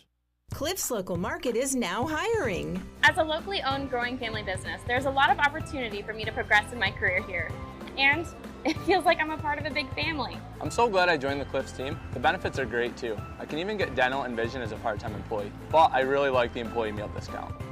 Seeing all of my local customers each day and being able to put a smile on their faces is what I most enjoy about working at Cliffs. Come join our team. Apply at cliffslocalmarket.com/careers.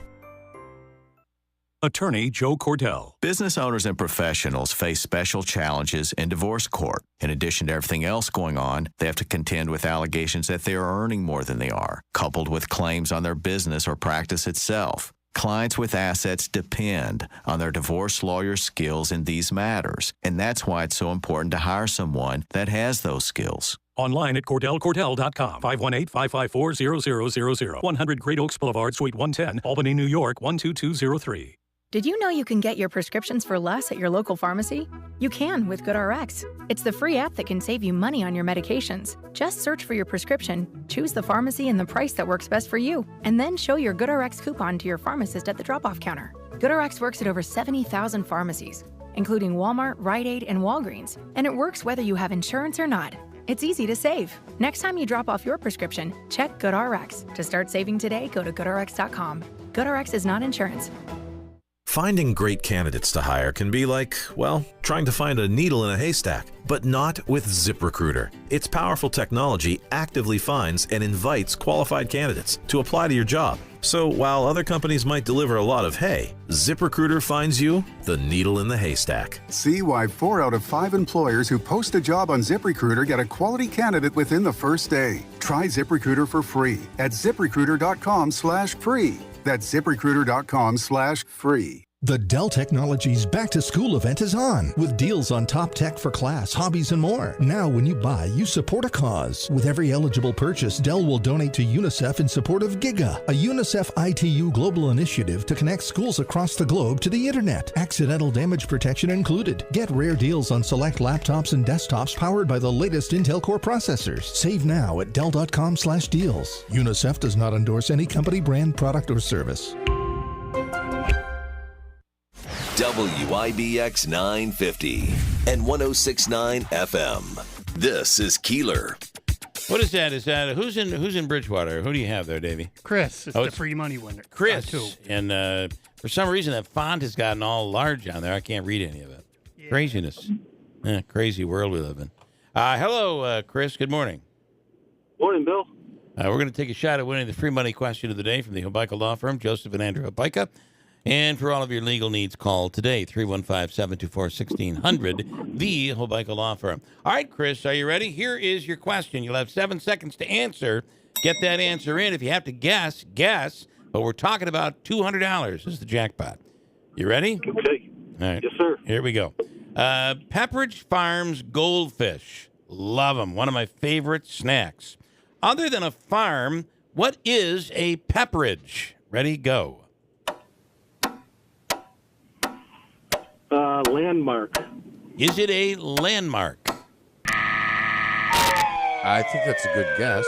Could be a landmark. Yeah, go up there at the top of the hill, right next to that landmark, the pepperidge tree on the top of the hill. Yeah. And wait for me there. I'll meet you up there later on tonight. That sounds creepy, doesn't it? Sorry about that. A pepperidge is a tree. It is a tree. Yeah. Man, I got to tell you, every question I've had this week goes back to the History Channel's How They Make American Food, that TV show that ran for like 9 hours when it was raining on Saturday. Yeah. Okay, it's a tree, Chris. Just remember that if you ever get that question down the road. I will. We're going to give you the $25 gift card from Utica All-in-One. It's from the Comets. Aquavino, Babe, 72, Taylor and the Cook, any of the concession stands at Nexus or the Adirondack Bank Center. Davey's going to hook you up. We'll mail that right to you, so stand by, okay? Thanks, Bill. Appreciate it. All right, Chris, you have a great day. Thank you so much. Pepperidge Farm, that's what Pepperidge Farms, they named Pepperidge Farms was named after the woman who created Pepperidge Farm. It was named after her family farm. Okay. But the farm, Pepperidge Farm, was named after the tree. Okay. The pepperidge tree, which I believe is somewhat prevalent in North America. So I've never heard of a pepperidge tree. I haven't either. On the line right now, he is our congressman here in the Congressional District, 22nd Congressional District, Brandon Williams on the line. Brandon, good morning. Bill, good morning. How are you? Wonderful. We appreciate you coming on. Thank you. I do have to say that we did some traveling over the summer, and we wound up in France on a truffle farm. Bien sûr. And I gotta say, we followed the dog out into the countryside and watched the dog dig up the truffles. It was incredible. And then afterwards, we had a little bit of a meal. And where I talked about this congressman in upstate New York who's trying to revive and grow truffles in upstate New York, and he claims he's going to reach out to you because he's all excited about truffles in the United States. So if you hear from him, it's because I tipped him off to your efforts. We'll definitely we'll give you a commission there, Bill. That is really great. They do this out in the wild, and they've developed techniques to try to domesticate it, and it's still very experimental. We I think, Stephanie and I, are among the very first to do it in New York State. Martha Stewart might have beat us by a year or two, but and evidently there's a number of kind of stealth truffle farms folks that have planted these hazelnut trees and oak trees all around upstate New York. And we just got the jump on them because we were pretty early. We were putting our trees in the ground, I think, in 2011. Well, it's funny because he was talking about all the places, the very few, really, when you think about it, places in the United States where truffles are being grown, and he didn't mention New York. And I'm like, well, Oregon is there's Oregon's a lot going big, on in Oregon. Yeah. But it's the cultivation that is it's the new technique. Normally, it just happens in the wild, and so there's all kinds of things you have to do with the soil and sort of protect it and weed, and these are just things that my wife and I jumped into. We planted 2,350 hazelnut trees. There's some few oak trees in there too by hand. Wow. And we did all that work ourselves. I've got the photos of particularly my wife being incredibly sunburned out there doing it one by one. But so we're pioneers, and that's really cool. Well, I when we got done talking about what you're doing and trying to make this happen in New York State, I then showed him the commercial where they're like, "Truffle? What's a truffle?"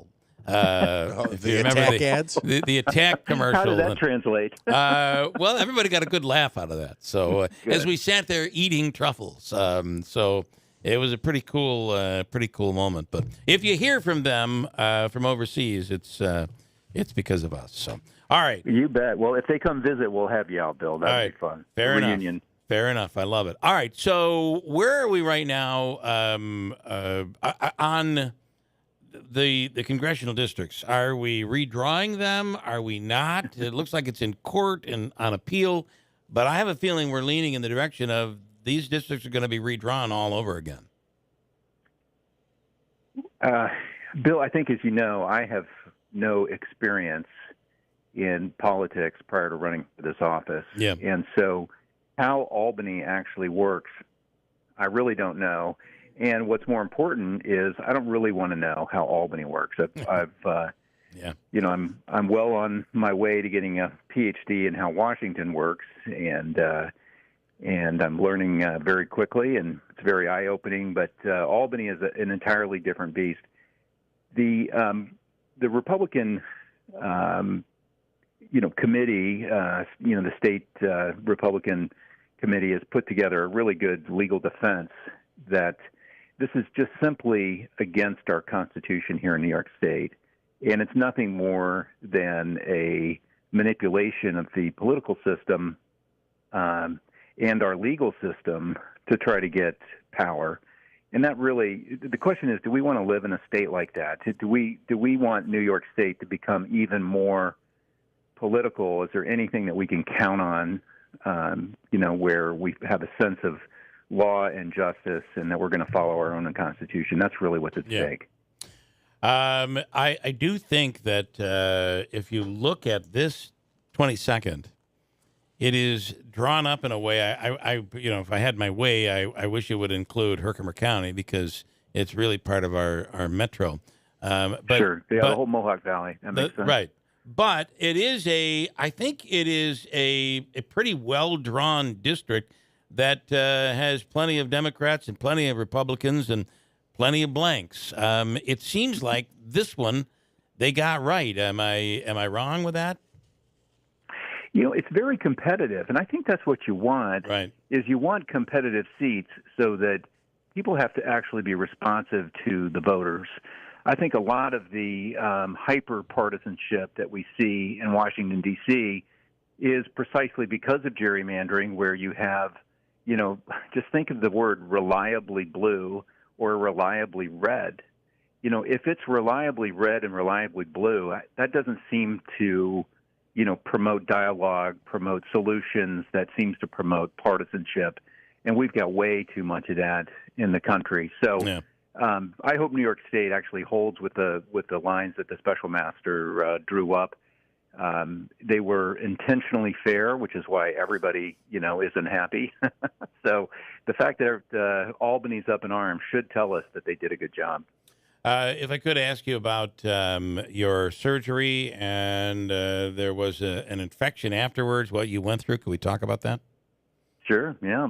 Well, whenever your cardiologist or your cardiac surgeon says that they have a minimally invasive procedure, you should roll your eyes a little bit. It was bypass surgery, and they did it in a robotic.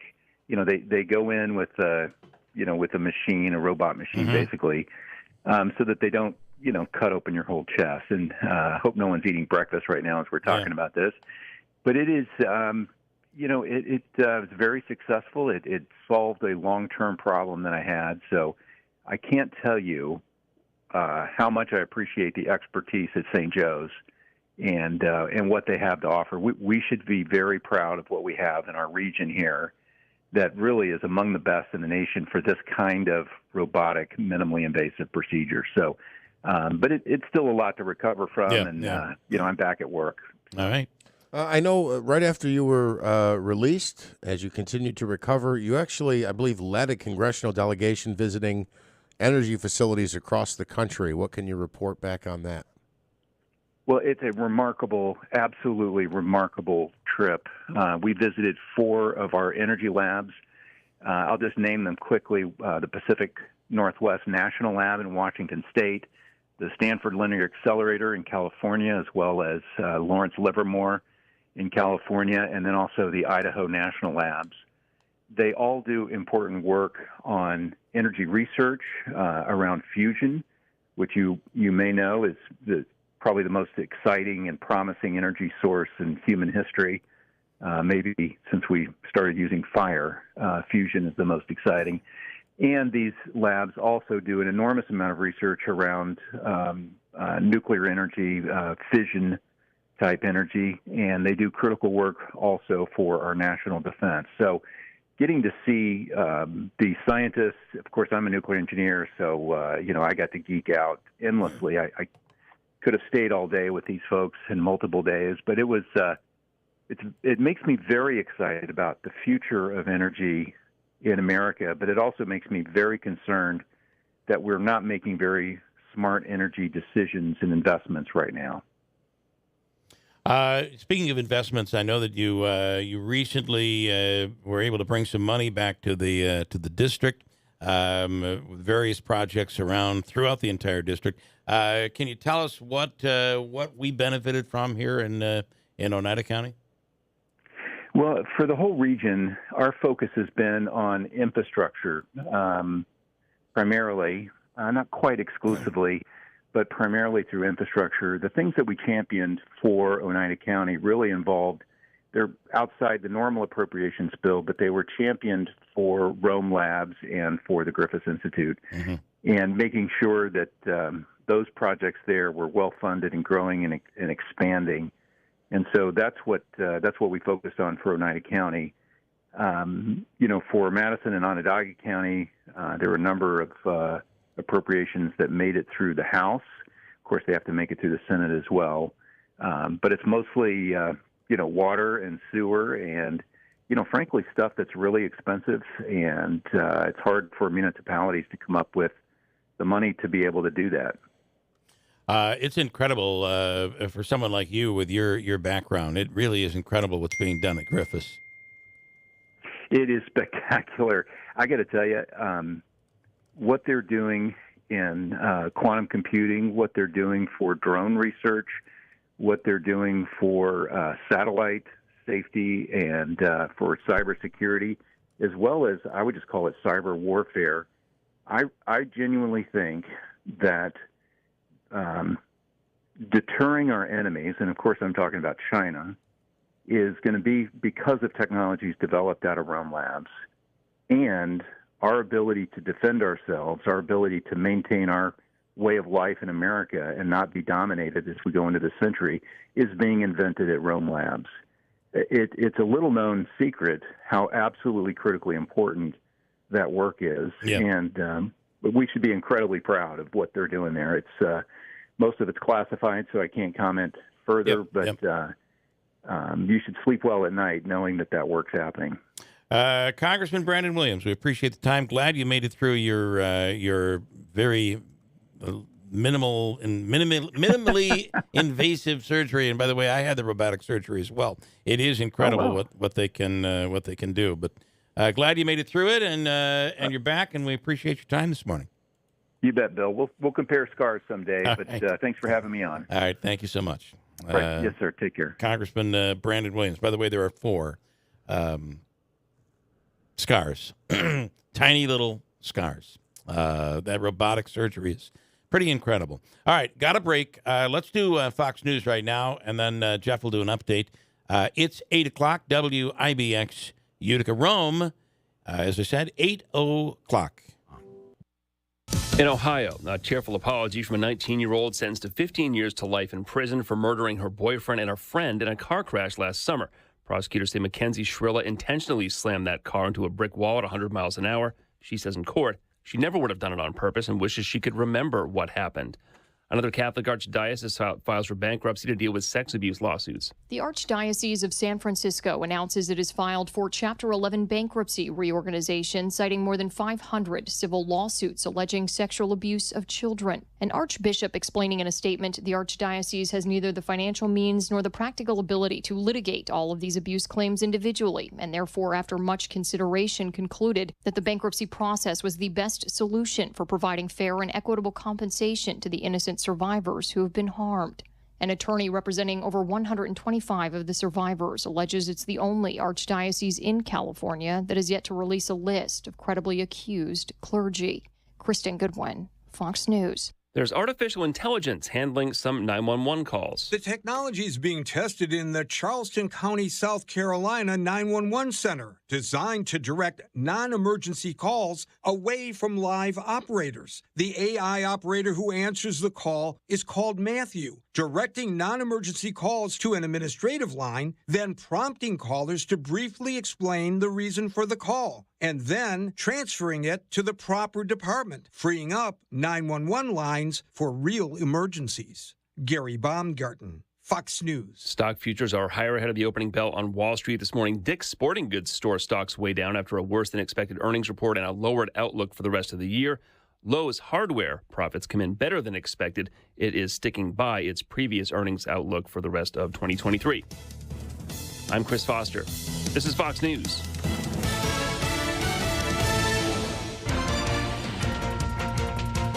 We have mostly cloudy skies. We are up to 59 degrees. WIBX News Time is 8:04. This news update is brought to you by My Carl's. Hot buys this August. 2-piece sofa and love seats from $5.99. Reclining sofas from $4.99. Same-day delivery. My Carl's in the New Hartford Shopping Center. Well, an investigation is underway after a man's body was found in Oneida Lake yesterday.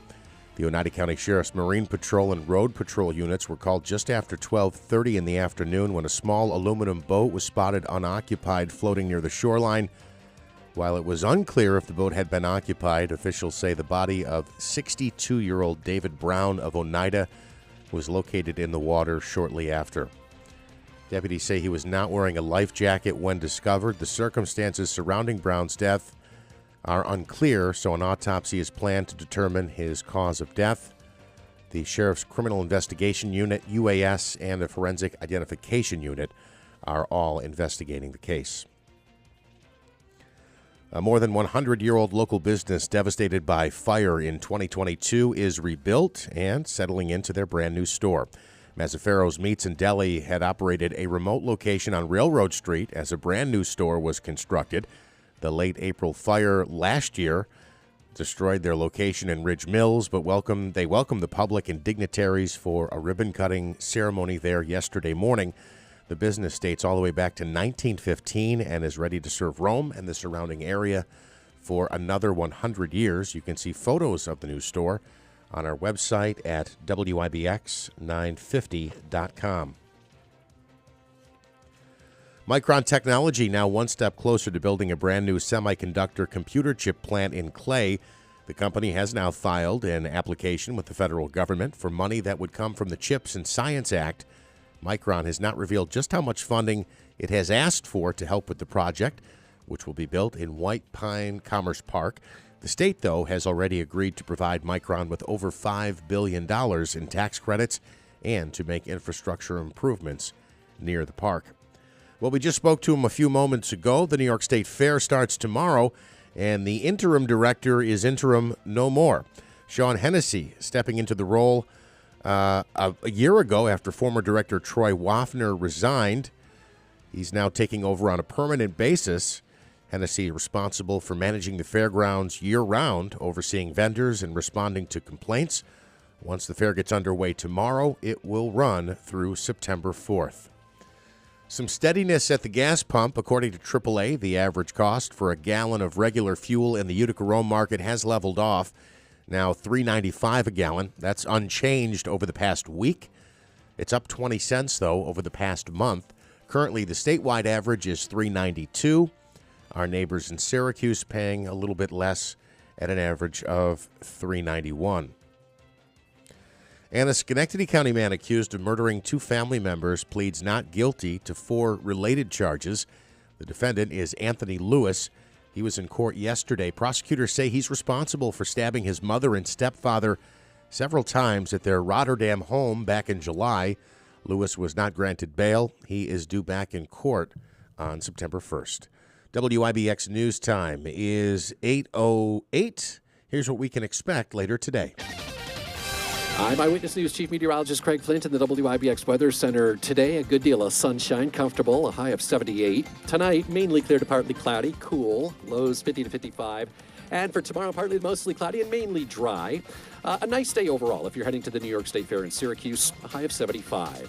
For more on your local forecast, tune to Eyewitness News at 6 on WUTR. I'm meteorologist Craig Flint on WIBX 950 and 106.9 FM.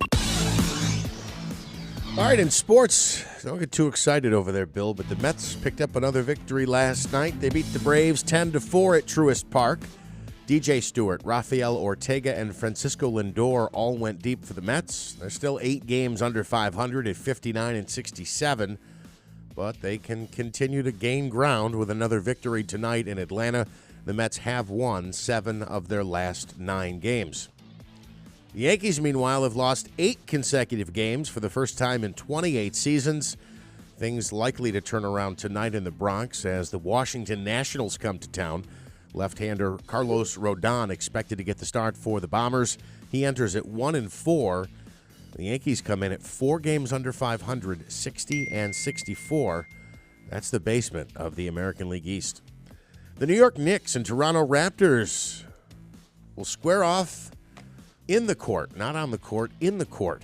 On Monday, the New York Knicks brought the Toronto Raptors to court. They're suing them, the Raptors organization, a former Knicks employee who they allege illegally procured, then disclosed proprietary information. That lawsuit, which was filed in the U.S. District Court in Manhattan, says that a former employee sent the Raptors thousands of confidential files, including play frequency reports, a prep book for last season, video scouting files, opposition research, and more. We'll see how this plays out in the courtroom, not on the court. The longest winning streak in the NFL, well, the longest winning streak in preseason football, came to an end last night. The Baltimore Ravens lost for the first time in 24 games, 29-28 to the Washington Commanders on a last-second field goal, a 49-yard field goal with a few seconds remaining in the game. The winning streak of 24 games now comes to an end. The longest active preseason win streak is at 6. Quite a jump. So what do? Do they play all their starters or something? No, I think it's a combination It's like of a 8 couple years of never losing a preseason game. Yeah, I think that's Smitty, help me with the younger brother there, the coach, the head coach. Harbaugh. Yes, thank you. He is he's the type, and you can see this, you just watch it in an interview. Like, we're not mailing it in today. We're going to fight hard. We win. This team is about winning. Yeah. You know, he doesn't I think he looks at it as habit, right? You don't ever want to go out there and say, okay, well, this game doesn't count. We're willing to lose it. Yeah, okay. Actually, both those Harbaugh boys take it very seriously. All right. That's pretty impressive, though. 24 straight, or 23 out of 24, whatever it was. Take some calls, 315-736-0186. Joe Lode is on the line now. Joe, good morning. Good morning, Bill. This is actually, I changed my name. It's Dixie Joe Load now. Dixie Joe Load. Okay. Dixie Joe Load, yep. I just thought I'd throw that out there. And I'm on my daily commute north here on Route 12, and it's a beautiful day. I mean, the sun is out up here. The sky is partially clear. I mean, it's blue, but there's some little nice fluffy clouds in here. Yes, it's a pretty sky this morning. Yeah, I've had quite a productive morning already, though, I will say. All right, okay. Well, tell us about I it. had a stop at Adirondack Family Dentistry. My father, I got him after, I don't know, I think it's, so many years, I got him a new set of teeth. Very nice. Yeah, I mean, it's, it's a little late for Father's Day, but I got him for him, and he's finally smiling again. And those guys, tell you, the Stalker brothers, the doctors up there are amazing with teeth. They are. They're good when it comes to teeth. Love it. That's awesome. Good for you. So I hit there, and then I went over to the Lifted Cup Cafe to get my morning Joe from. They serve Utica coffee, and it's the Wake the Hell Up brand. It's the kind I like because it gets me fired right up in the morning when I'm heading Route 12 north. You are fired. I mean, we're already on our second plug. I mean, it's just unbelievable. Wait, you fired him? He's fired. You said you are fired. It's a big day for me. I got to be energized because I'll be at the White Lake Inn tonight, DJing on the deck for bike night. Very nice. It's bike night tonight. That's awesome. Bike night tonight, and finally I have a Tuesday that isn't raining. Man, what a beautiful night to get out of the city and head north, right up there to White Lakes. It's gorgeous this time of year. Listen, you've got you have a beautiful day, 78 and sunshine today. It's going to be a perfect day. My God, the steamed clams and the ice cold brewskis, it's perfect. All right, Joe. Is that all you have? I could think of some other things, but for right now, I'm good. But I thank you very much for all your time and effort, and the good people of Boonville, thank you for allowing me to do what I do. All right, Dixie Joe, thank you. And can I just, Joe, before you go, I just want to say, I know you got your father a nice gift there, but I mean, you should let him try them before you buy them. You understand what I'm saying? Yeah. Oh, no, believe me, there was multiple fittings and procedures, and Very he's nice. smiling again. My father had bad teeth, and he was always covering up. He would never smile, and it's good to see him smiling finally, at 81 years old, and he's smiling again. Well, I'm sure he loves the fact that you're talking about it on the air, because now he can smile. He don't have a radio that comes in, so we're good. Right. He's got one of those old tube ones. They don't work very well. Fair enough. All right, Joe. Good luck out there, and have fun tonight.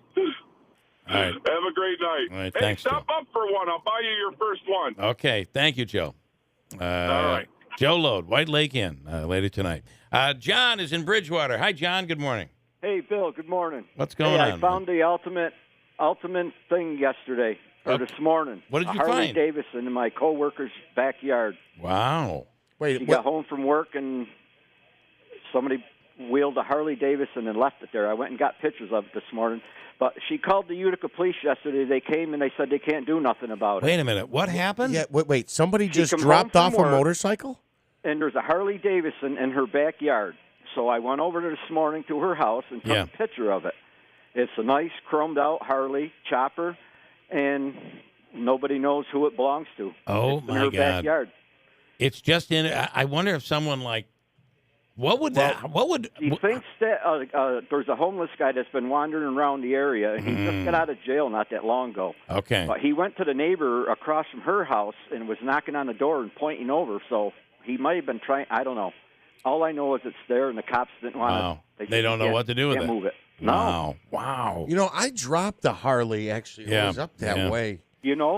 Let me get come a pick pickup that truck up. and it's yours. Is it plated? Are there plates No, on it? there's no license plate. I looked.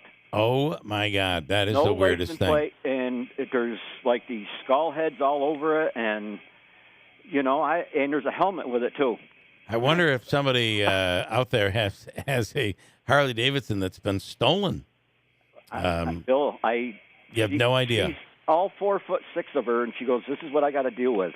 Well, I got a Harley in my backyard, and the cops don't want to do nothing. Now a Harley Davidson will cost you what? It'll set you back a pretty decent chunk of change. 20 grand? Yeah, Well, 20, 30. This Harley's all chromed out, and it's got the long forks on it. Wow. So I don't know, but if anybody's missing a Harley Davidson, all right.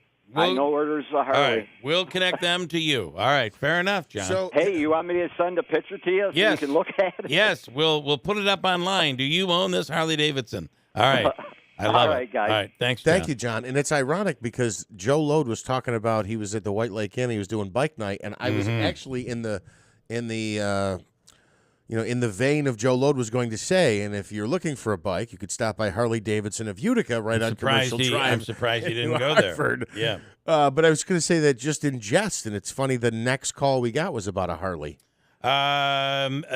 Mike wants to know, Joe, is it teeth or a tooth? Which is it? Okay, good question. You sounds like teeth all the way around. Yeah. And then Donna said, LOL, my Harley cost us 35 G's. Wow. So that's a pretty valuable item, chances are, in that lady's backyard. Wow. Interesting. We'll get a picture of it. We'll post it up and see if somebody's missing a Harley. And we go to John in the city of Rome via the WIBX 950 app. A couple comments he sent along this morning. We talked about the New York City councilwoman who somebody walked up and kissed her. Gave her a kiss during an interview.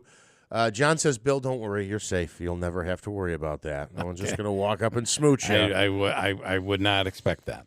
He also said the story of Post and Kellogg cereal founders is a wild story, and he saw it on that Food Channel show that you referenced. It is unbelievable. Yeah. Yeah, interesting. Those shows, they're on the History Channel. They go on, and then it's an hour show, and right about the point where you get to be like 55, 57, it goes into a new one. A new episode. And now you're like, ooh, Strings you I along. didn't know. Twinkies. How do they make Twinkies? I had no idea.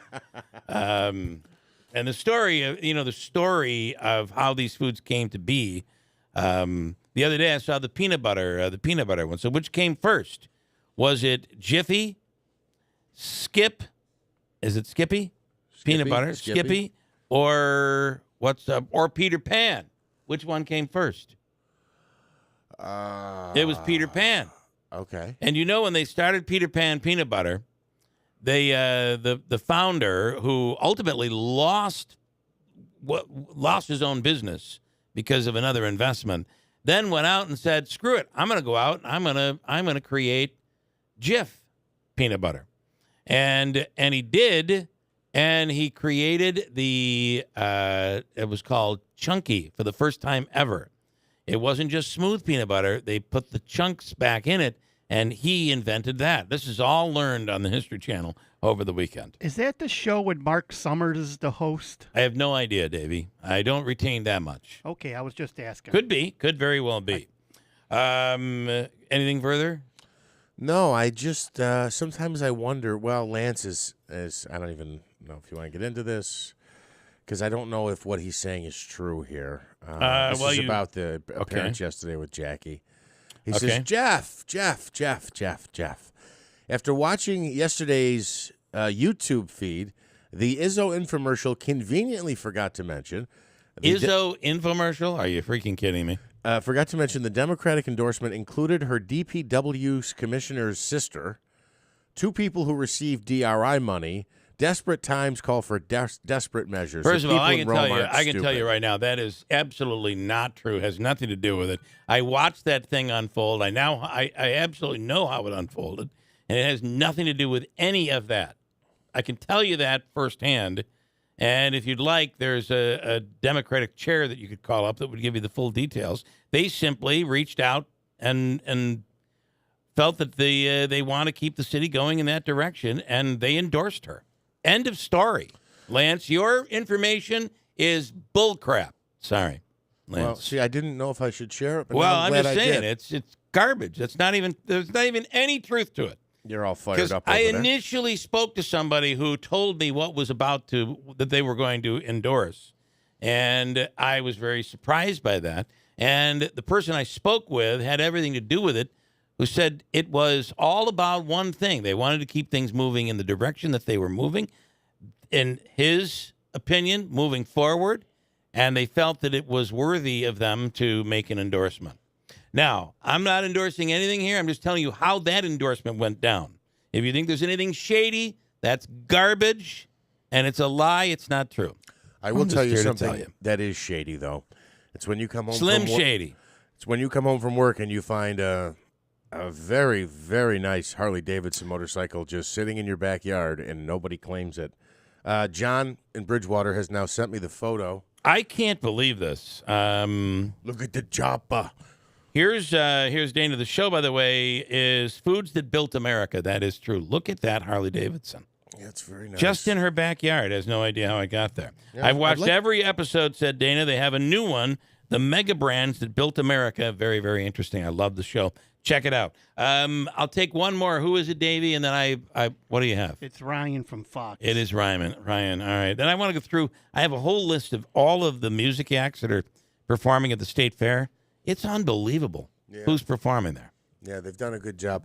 Look, Chubby Checker, by the way, is tomorrow at 1 p.m. What's he got, 40 years running he's been at this fair? I think so. Long time. Just before Tommy James and the Shondells, Herman's Hermits. Brett Michaels is performing. Davey's all about that. There was a COVID pricing where they slashed everything in half, parking and admittance, and it's only $6 now. They lowered it to $3. Now they've doubled it to $6, but that's what it was before the pandemic. So they are upping the prices back to where they were, and I think they don't want people to feel like, what am I paying for? Right. So, I mean, they are... Every music act is free. Yeah. They are. It is jam-packed with a lot of, like, what did he say when we talked to Sean? 48 48 national touring acts? They have some that are small, some that are large. It mixes all up as for the 2 weeks of the fair. They've done a good job. Let me go to Ryan Schmelz, standing by right now from Fox News Radio. The question, will former President Trump surrender this week in Georgia? I was reading this morning. It looks like it could happen. Is it possible today or tomorrow? Ryan, what do you know? Hey, guys. So we are expecting former President Trump to turn himself in on Thursday based off a Truth Social post that he issued yesterday. And once again, he kind of went after a lot of the people involved here. He criticized District Attorney Fani Willis. He criticized current President Biden's Department of Justice, calling him Crooked Joe Biden's DOJ. And so we are expecting him to roll in on Thursday. We expect the $200,000 bond that's been negotiated to already have been paid. And then, we'll see if they follow the typical process with former President Trump the way they would with anyone else being indicted down there. Yeah, interesting. I can't imagine this is going to be anything like anyone else being indicted. Yeah, it's kind of hard to imagine. Certainly, they're going to have to. We're expecting a lockdown to be going on at the jail that day, pretty much to prepare for the security protocol that's going to have to happen when former President Trump arrives for one of these things. So expect a media circus, expect a significant police presence, and expect a number of protesters because keep in mind, this is Georgia. This is a blue section of Georgia, but you don't have to go far to find the red section outside, so it's an easy commuting distance for Trump supporters. What you'd expect is people protesting on both sides, right?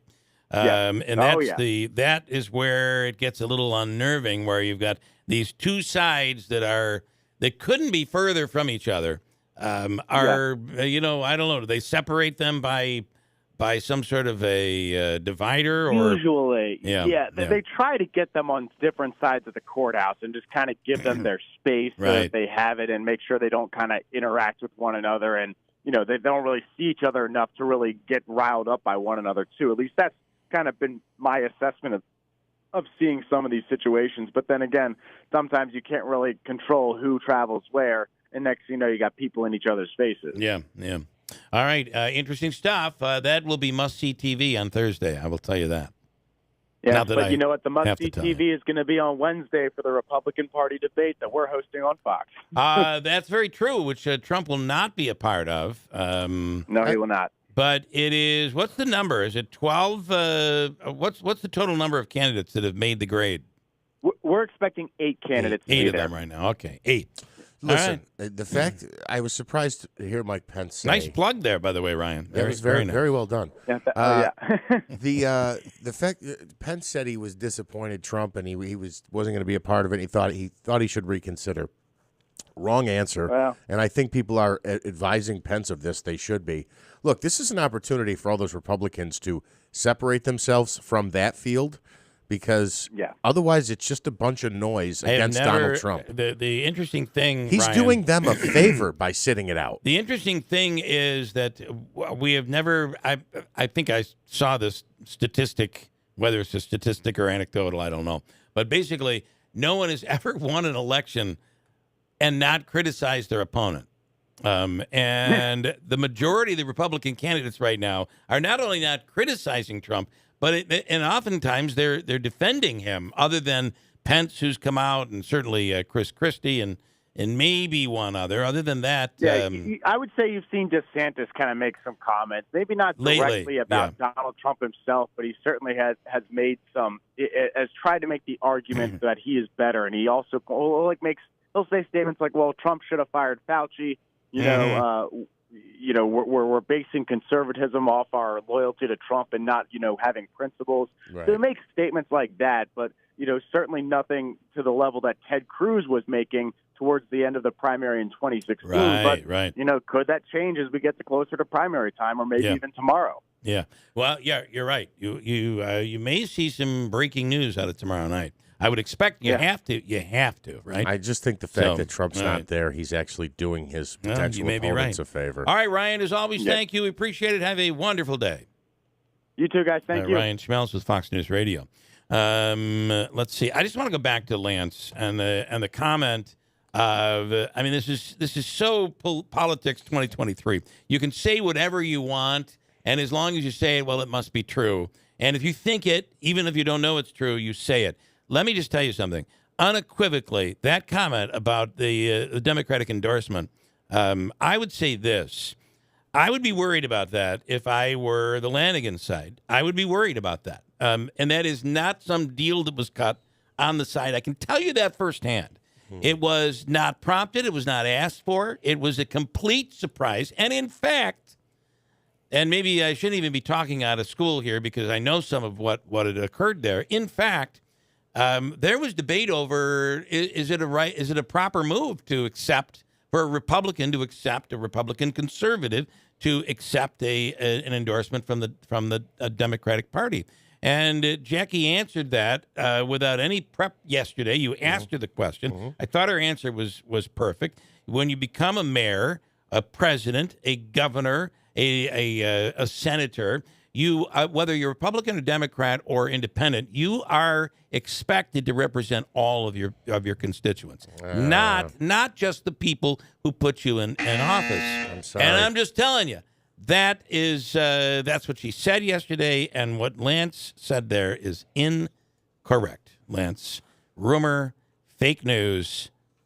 Come on, man. You could do better than that. Are you sure you don't just represent the people who voted for you, though? I'm just telling you. And I wanted to say just run down this list of concerts and music acts that are performing at the New York State Fair. Yeah. I mentioned Chubby Checker tomorrow. I'm not sure he can still twist, but he'll be trying. Herman's Hermits starring Peter Noon, Tommy James and the Shondells, Bret Michaels. The Fray. What did the Fray do? They did How to Save a Life, right? They did a bunch of songs. Quiet Riot. Julio Iglesias Jr. Sorry. The third. Matt Snell and Wilson. How to Save a Life, the Fray, yes. How to Save a Life. Tommy James and the Shondells, as I said. Who else? There's a Disney act. Joywave, the High Kings. Foghat is performing for free at the New York State Fair. That's pretty cool. REO Speedwagon for free at the New York State Fair. Wow. Young Gravy and BB No $. I don't even know what the hell that is. But it's playing for free at the New York State Fair. Davey, did I get it right? Smitty's got Salt and Pepper tickets already, doesn't Salt and Pepper. George Thorogood, move it on over. George Thorogood and the Destroyers are performing on the 26th at 8 p.m. at the New York State Fair. Wow. For free. Skid Row, 6 p.m. on the 27th for free. Who else? Skid Row's the last day. Skid Row is the last day, September 4th. Yeah. I'm sorry. At 6 p.m. And, Hairball is performing at the State Fair. They do that every time they mention their name. I want to tell you, if it's concrete, it's Brand Construction. I'm sorry, one more. Okay. I think Chubby Checker does the wince now. Does the wince. Yeah.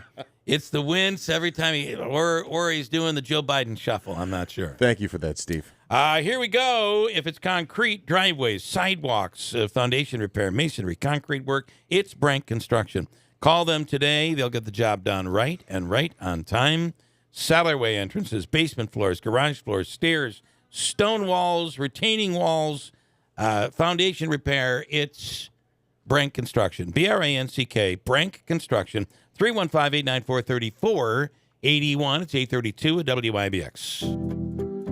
Do you feel like your current checking account just isn't working for you anymore? Maybe monthly fees are cutting into your already tight budget, or maybe you're looking for more convenience with additional bells and whistles that allow you to accomplish more with less work. Whatever your reason, it might be a great time for you to check out the lineup of accounts at Adirondack Bank. From no-frills basic accounts to paperless high-yield accounts, we're sure to have the perfect solution for your needs. We also offer a large selection of extras such as customizable debit cards, electronic statements, online banking and bill pay, mobile banking, and mobile deposit. We also have a great client services team ready to answer your questions with our live chat. Visit our website at www.adkbank.com. Use the checking comparison tool and see which options are best for you. That's adkbank.com. Member FDIC.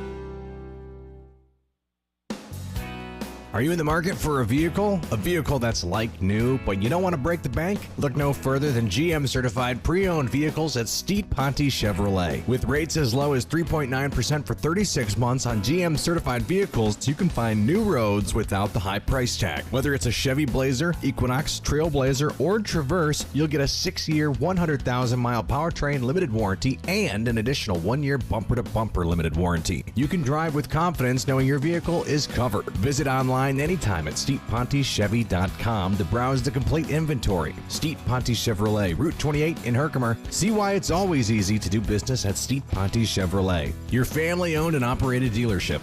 Customer must qualify top tier through GM Financial. All taxes and fees due on delivery. Must take delivery by August 31st, 2023. Hi, this is Rob Hilton of Hilton Estate and Elder Law with important information that you should know regarding your estate planning. Specifically, you should have prepared what is known as the Big Three. Basic estate planning is comprised of the three main documents that you need. First is the will, next is the healthcare proxy, and last is the power of attorney. What most people don't know is how important of the three the power of attorney really is, because New York State has no simple method for you to act on another's behalf if they become incapacitated. I am often asked, what is probate and why is it needed? Probate is the act of administering the will through the New York State court system. It requires a filing fee and other actions to be taken as well as a petition to be filed. It is time-consuming and can be expensive. It can be avoided by using a living trust. To find out more about strategies to protect your loved ones through proper estate planning, contact us at Hilton Estate and Elder Law. Call for more information and to schedule an in-person meeting to answer your questions. Hilton, you know the name. They know the law. Hilton Estate and Elder Law. And Doug. With Liberty Mutual, you can customize your car insurance to save hundreds. Here's what those savings sound like in dollar bills. Here's what it sounds like in quarters. And here's what that sounds like in cryptocurrency, a thing I totally understand. 1010, I am money, cha-ching, beep boop, $. Only pay for what you need at LibertyMutual.com. Savings may vary. Underwritten by Liberty Mutual Insurance Company and affiliates. Excludes Massachusetts. Liberty, liberty, liberty, liberty.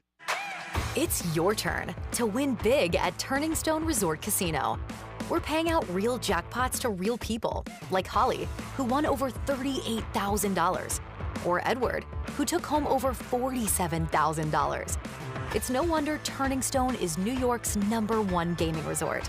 Come play the newest slots, classic table games, and more. The next big winner could be you. Turning Stone Resort Casino.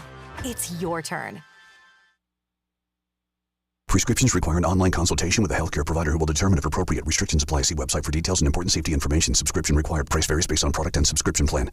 Hey guys, did you know there's a generic form of Viagra that works just the same, but is 95% cheaper? And you can get it online? Just go to 4hims.com/radio. Through Hims, you'll get a free medical consultation, discreet shipping if prescribed, a 100% online process, and trusted generic alternatives to the name brands at up to 95% off. That's right, get generic for Viagra, the same active ingredient as brand name Viagra, but for 95% less. It's the same medication, still prescribed by a licensed medical provider, but with zero copay, no expensive appointments, and no awkward face-to-face conversations. To start your free online visit, you need to go to this exclusive address, forhims.com/radio. That's forhims.com/radio for your free online visit. forhims.com/radio. Need a bed? Get a giant 85-inch flat screen TV or a beautiful Weber stainless steel grill at Mattress Express's grand opening of their newest superstore, New Hartford, Commercial Drive 4488, next to Pet Supplies Plus. Stop in, open 7 days a week.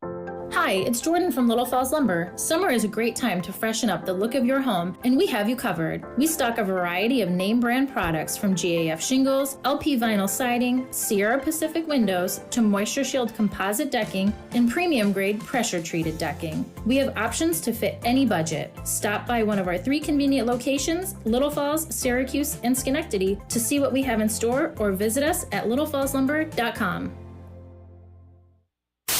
WIBX 950 and 106.9 FM. This is Keeler. I'm not done yet. Lance and Lee, I'm not done yet.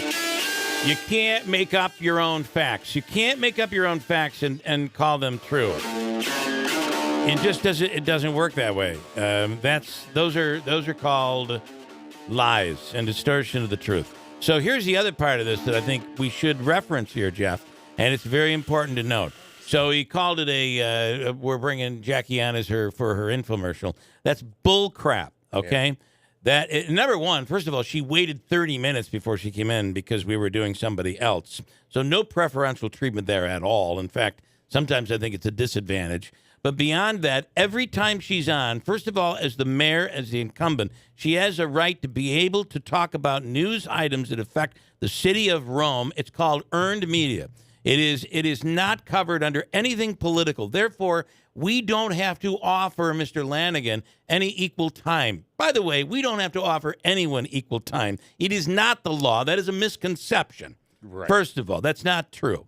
However, as a courtesy, because it's the right thing to do, that is what we do. So even though Mayor Izzo gets to come on and talk about the affairs of the city of Rome, because she is the current mayor and the incumbent, and she's doing the duties and the work of the city of Rome, even though that is the case, every time she is on, we offer an additional courtesy to Jeff Lanigan, allowing him to come on the air, and we offer an equal time every single time. Now, it is not my problem that Mr. Lanigan feels that he doesn't get a fair shake on this program. That's bull. I know I can't say that word. Thank you for saying it for me, Davey. I'm glad your mic wasn't on. That's garbage. We have given him a fair interview every single time he's been on the air, and period. And go back. They're all posted. Every single interview is posted. Now, if you want to play the little Jim Zecca game, because they're involved, the Utica's Constitutional Caucus is involved in the Lanigan campaign. They carried petitions for him, okay? This is the advice they give to their candidates. Don't go on this program because they're saying it'll hurt us. Who cares if it hurts us? You go on the program because you're running for office. You go on the program so that you get your word out, right? Every time Jackie Izzo is on the air, we give Mr. Lanigan an opportunity to come on. And up until about 2 months ago, a month ago, or whatever it was, he would come on. And he has now chosen to ignore Jeff's requests over and over and over again. Is that what we're going to get if Jeff Lanigan becomes mayor of Rome? I hope not. Because up to this point, if we call on Mayor Izzo, she comes on the air. It has nothing to do with campaigns. She answers questions, whether they're good or they're bad. We never, ever give questions in advance. She never knows what the questions are.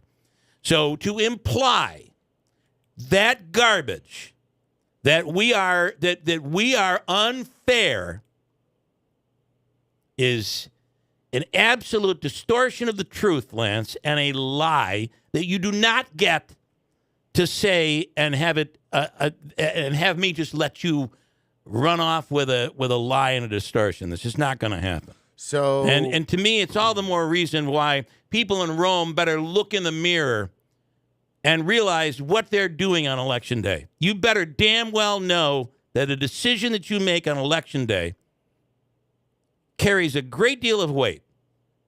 And if you enjoy these lies and these distortions and these little rumors and these little, I'm not coming on because it's not fair, then you vote that way. I'm not telling anybody how they should vote, but that's the way you want it, you vote that way. But don't give me your BS and think I'm not going to challenge it. Sorry. Lance, sorry, but not going to happen here. Do you want his response? I don't care what his response is. It's meaningless. What is his response? All right. He said, I never mentioned Lanigan. And then he says, it has nothing to do with Lanigan. You called her coming on an infomercial. That is ridiculous. In fact, most times when she's on, I let Jeff take the lead. And Jeff is always going down roads that I think are uncomfortable for candidates. And I feel like that's important in any case. But the problem is when her opponent won't come on, he can't get an uncomfortable question. You can't see how he would react to questions because he's not coming on. That's not our problem. We ask every single time. But again, if you want that in Rome, go for it. You've got Election Day. You got 10 days before Election Day to vote. There's plenty of opportunities to get out there and vote. Go at it. It's your city. You get what you vote for. So this was, I guess this was my hesitation because I knew it was going to be a can of worms here. This is what he said. He says, Angela Topi or Topi. I'm not even going down that road. You can ask Jackie that question. Okay. Don't ask me. I wouldn't know what the hell you're talking about. Okay. I can't answer to that. I don't know anything about that. I do know how the Democrat endorsement came down because I know who first proposed it. It had nothing to do with any of that crap. But you want to ask that question? I'd ask that question of her. Ask the mayor and let her respond to it. But don't ask me. I have no clue to that. Fair enough. All right. That's just, it's garbage like this. Why we keep moving and oftentimes moving. It's not that we're moving in the wrong direction. It's that we're spending all our time running in place. Yeah, running in the mud, spinning wheels. It just is a waste of time. Right down, it's everything. It seems to be everything, right? We got all this money to build a hospital. Well, let's fight about it for 7 years. Waste all this money, and then we'll build the hospital. It's going to cost us 40% more because we spent 7 years fighting about it. It's just unbelievable. We're the Constitutional Caucus. It's our job to stand up and represent. Represent what? And now they're trying to dig into Rome politics. Now their attempt is to take over the Republican Party. So they can't win here, they can't win there, they can't win a school board race against Opeka. So now they're going to try to go after the mayor's race in Rome. I hope the people of Rome are enjoying the interference from outside the city, because that's exactly what's going on right now. So enjoy that. Jim Zecca will be running your city when you're done. You keep bad-mouthing him, he's not going to come on the show. It would be a pleasure for him to once again say no. I'm sorry. As if we're sitting here waiting for Jim Zecca to appear on this program. Give me a break. Give me a break. He can go run into the daisies with Jim Brock. The two of them both have the same philosophy. Don't come on the show. Don't. All right, good. I'm better because of it. Trust me, having to listen to that garbage for 15 minutes, we're far better off without it. So anything further, Jeff? Deeds in New Hartford says, nice lashing, Bill. That was well deserved. And I'll just segue it to say, if you'd like to flame broil something, you can stop by Mezzaferro's in Rome. And they're on the air right right on now. your grill. I'm sorry. Brian, and we're not talking politics, Brian. We're talking, this is something as a positive. Here's business at work. A terrible occurrence happens. The place burns down. It's history in Rome. Burns to the ground. It was horrific, and they vowed to bring it back, and they have done it. This is a positive story. Brian Messafaro on the line right now. Brian, good morning. I'm sorry you had to sit through that. I'm sorry you had to sit through that, My apologies. Oh, I've been through a lot. It's just part of the game. It's all right. It's all part of the game. Listen, I've heard from more people already in the last 24 hours who've been to your place, who say it's beautiful. The prepared foods are great. Of course, the meats are wonderful. Talk about this grand reopening. Yeah, it was a very exciting process for us. Like you were saying in the beginning, so it was about 16 months ago when the whole process started, when we did burn. It was probably a couple months right after that we actually started looking into designs, engineers, and different ideas that what we're going to do to rebuild the store. So there was never a doubt in mind that we weren't going to do this, and we're glad we did do it. And it's off to a great start right now. Tremendous amount of work, huge undertaking, a lot more than I realized it was going to be. But as of right now, we're up and going, and I'm glad we did it. You know, we go to other communities and we travel, and you see this place that's been open since 19 whatever, and this place that's been around for 100 years. I often find that around here, we fall short when it comes to keeping tradition going, and I just think it's so important. Yeah. And to have a family-owned operation and a business that has continued for years and years and years, and now you prepped yourself for another 75 to 100 years. That says so much about you and your family and investment in the community. Oh, thank you. I appreciate that, too. And it does. We could have gone so many other different ways out of this thing, kind of what they say, get the money and run type of thing and stuff. But it just wasn't in our blood to do something like that. The employees that we have here, I mean, what we put them through the last year and right after the fire, what they've done for me is just tremendous. And just to see their looks on their face when I told them that we're going to rebuild no matter what it takes, it just meant so much to them. And they're family now. I mean, most of the employees here have been with us, some 5, some 10, some 15, some 20 years. And just the look on their faces and stuff. And I just started going to my brother, I go, we cannot rebuild. We cannot not rebuild. I go, we're going to have to do something. And so far it's working out good. So while you were building this current location, Ridge Mills, was it Railroad Street or Mill Street where you were open? And is that location now closed permanently? It's definitely not permanently closed. We are on the corner of Railroad and Mill. Okay. 100 Railroad Street. So we built up that business again. What a great response from the community down there at that end. I never realized that demographic brought so much business to that part of town. So we're definitely going to be opening that. So what we had to do is we had to bring on at least 15 to 20 employees, and we couldn't really train them efficiently as we'd like to train them down there to bring them up here. So what we did is we closed that store with the employees that we had there. We brought all the best hands, pretty much all the employees we had there, back to this new location. And now we're in the midst of training everyone, starting over from scratch again to get another workforce to go back to the Railroad Street location. Okay. Wow. Okay. Yeah. Right. So it's a work in progress. Well, listen, Brian, it's you've got to have it takes a I don't know. There's got to be a secret on how to pull it off today, especially in a world where we seem to be flocking to the big box stores, to the big chains, to be able to preserve a locally owned and operated business. Every nickel, every dollar that is spent in a local business, it comes back. They say the statistics are that 70 cents comes back into right into the community. You don't see that happen with nationally owned and chain businesses. So hats off to you guys for what you're doing, and we appreciate the time. Thank you.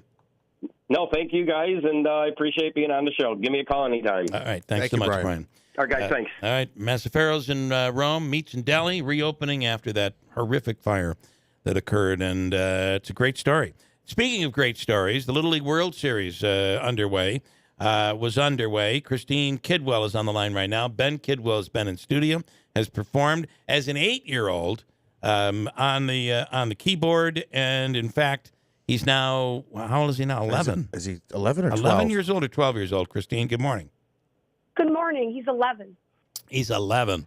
Anyway, what a great opportunity to perform the national anthem at the Little League World Series? Yeah, it was incredible. Definitely. Yeah. So Ben, how exciting was it? Were you nervous? And what was the reaction that you got? It was very, very exciting. And I wasn't really that nervous, maybe a little bit, but it was just a great honor for them to have me there. Yeah. The crowd went crazy. They did love him. It was pretty cool. Yeah, that is literally you bring your keyboard out onto out by home plate. Yeah. And explain what happened then. You got yourself all set up and you performed the anthem. Yep. And then after, I just saw all my family and all my friends and family, and my great-grandma came. That's awesome. Were you nervous? Yeah, a lot of people. We had a lot of support. Two of his good friends surprised us and showed up with their mothers. My grandmother showed up. My parents, his other grandfather. It was really, the support we've had is unbelievable. That's so cool. Field, the conditions. I mean, it's amazing. Yeah. The way these kids can play. I mean, unreal. They just know where to be, how to be, what to do. It was pretty incredible to watch the whole experience. Were you nervous at all, Ben? No, not really. No. I was going to You've been say on bigger stages. Yeah, they get a lot of people there, but I don't know if it's as many as the Boilermaker post race party. Yeah, if think that about stadium that. I holds think that it's something around like 3,000, 4,000. Okay. Yeah, you played in front of 40,000. I mean, that's the Yep. that's the Boilermaker. So, and then there's also the part that you play baseball and you're a baseball fan too. I'm a big baseball fan. So it gives you something to look up to. These kids out there playing. Yes, It's for such an honor for them to be playing on that field, and then even more rare for somebody to come out and perform the national anthem. So you got to be proud of that. Mm-hmm.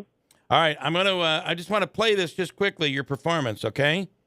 Okay. All right. This is Ben Kidwell at the Little League World Series performing the national anthem.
Listen to that ovation. Ben, you are the man, dude. Keep doing what you're doing. Keep doing what you're doing. Pretty darn awesome, Ben. Thank you. Nice job. You see those ESPN cameramen and women all around there and all that. So very cool. All right, Ben, who knows what's next? Congratulations. Thank you. Thank you so much. All right, guys. Christine, thank you as well. Have a great day. Thank you. A great You rest. too. Thanks again. A great rest of the summer. Thank you. You too. All right. What's left of the summer is narrowing down. You're saying we got a break? Yeah. Let me just I'll break quickly, and I've got a couple things to do before we get out of here. It's 8:56 WIBX. On behalf of IBEW Local 43 Union Electricians and the NECA Contractor, we are pleased to partner with Syracuse University in providing our members with an opportunity to enhance their education at this great university. Syracuse University's partnership with the IBEW will provide talented students the opportunity to advance their careers years while shaping the future of the electrical trades and the industries they serve. Central New York's future is bright, and the IBEW Local 43 and NECA will continue to help light, power, and grow Central New York. Home and Hospital Medical Supply and the New Hartford Shopping Center proudly carries a wide selection of home medical equipment. Lift chairs to buy or rent, canes, crutches, walkers, powered scooters, braces, foot care products, and so much more. And if for some reason they don't carry the product you need, they'll custom order it at no extra charge. Mary and her experienced team are there to assist you Monday through Friday, 9 to 5, or call them 315-724-6767 and online at HNHMedicalNY.com. Home and Hospital Medical Supplies, we make life easier. Hi, I'm Henry Winkler. My eyes are very important to me. My eyes connect me with things I love. I loved my late father-in-law dearly. He always lit up a room, but his vision dimmed with age. He had age-related macular degeneration, or AMD. And since partnering with Apellis, I've learned there's an advanced form of the disease called geographic atrophy, or GA. His struggle with vision loss made me want to help others know about GA's warning signs. For some, straight lines seem wavy, like when looking at a door frame. For others, blurry or missing spots can make it hard to read or see loved ones' faces. Many have trouble seeing in low light, making driving at night difficult. GA gets worse over time and cannot be reversed. If you've been diagnosed with AMD and notice vision changes, don't wait. Talk to your eye doctor about GA today. Learn more at GAWon'tWait.com. That's GAWon'tWait.com. Hey, Lance got me completely distracted this morning. And I have to take care of these things. Final weeks of the summer window sale at New York Sash. 50% off the installation of new windows, any size, style, or quantity. We have the double hung windows. They are beautiful with the grids. Changes the whole look of the house. And we're saving money on our energy bill because of the windows. Listen, New York Sash, 50% off. It ends Monday. Browse anytime at NewYorkSash.com or visit their showroom. Also, portions of the program brought to you by River Hills Properties. I have to say, 15 years ago, no one had ever heard of River Hills Properties. There was just one agent, Robin, working with Bill Monjo. And they grew the business to the point where today they are the #1 independent real estate agency in all of Central New York. #2, if you count the chains. That's the River Hills way. It's extra services that they provide every single day for people trying to live their dream, to buy a home, to sell a home, to upgrade, to downsize. It's the River Hills way. Your listing agent is there helping you every step of the process. Reach out to River Hills today, 315-896-1009. And the Falcon Clinic in Washington Mills is accepting new patients. My dad was just there dealing with the nerve pain from shingles. Dr. Shemolensky, incredibly thorough, caring. If you're looking for a new doctor, call today, 315-507-4751. WIBX Utica, Rome. It's 9 o'clock. It'll be the fourth arrest for the 45th president. I'm Chris Foster, Fox News. Former President Trump says he'll turn himself in Thursday in Atlanta to be arrested on election conspiracy charges. That's the day after the first Republican debate in Milwaukee that he will not attend. President Trump posted on his social network platform, quote, "This is in strict coordination with crooked Joe Biden's DOJ. It is all about election interference."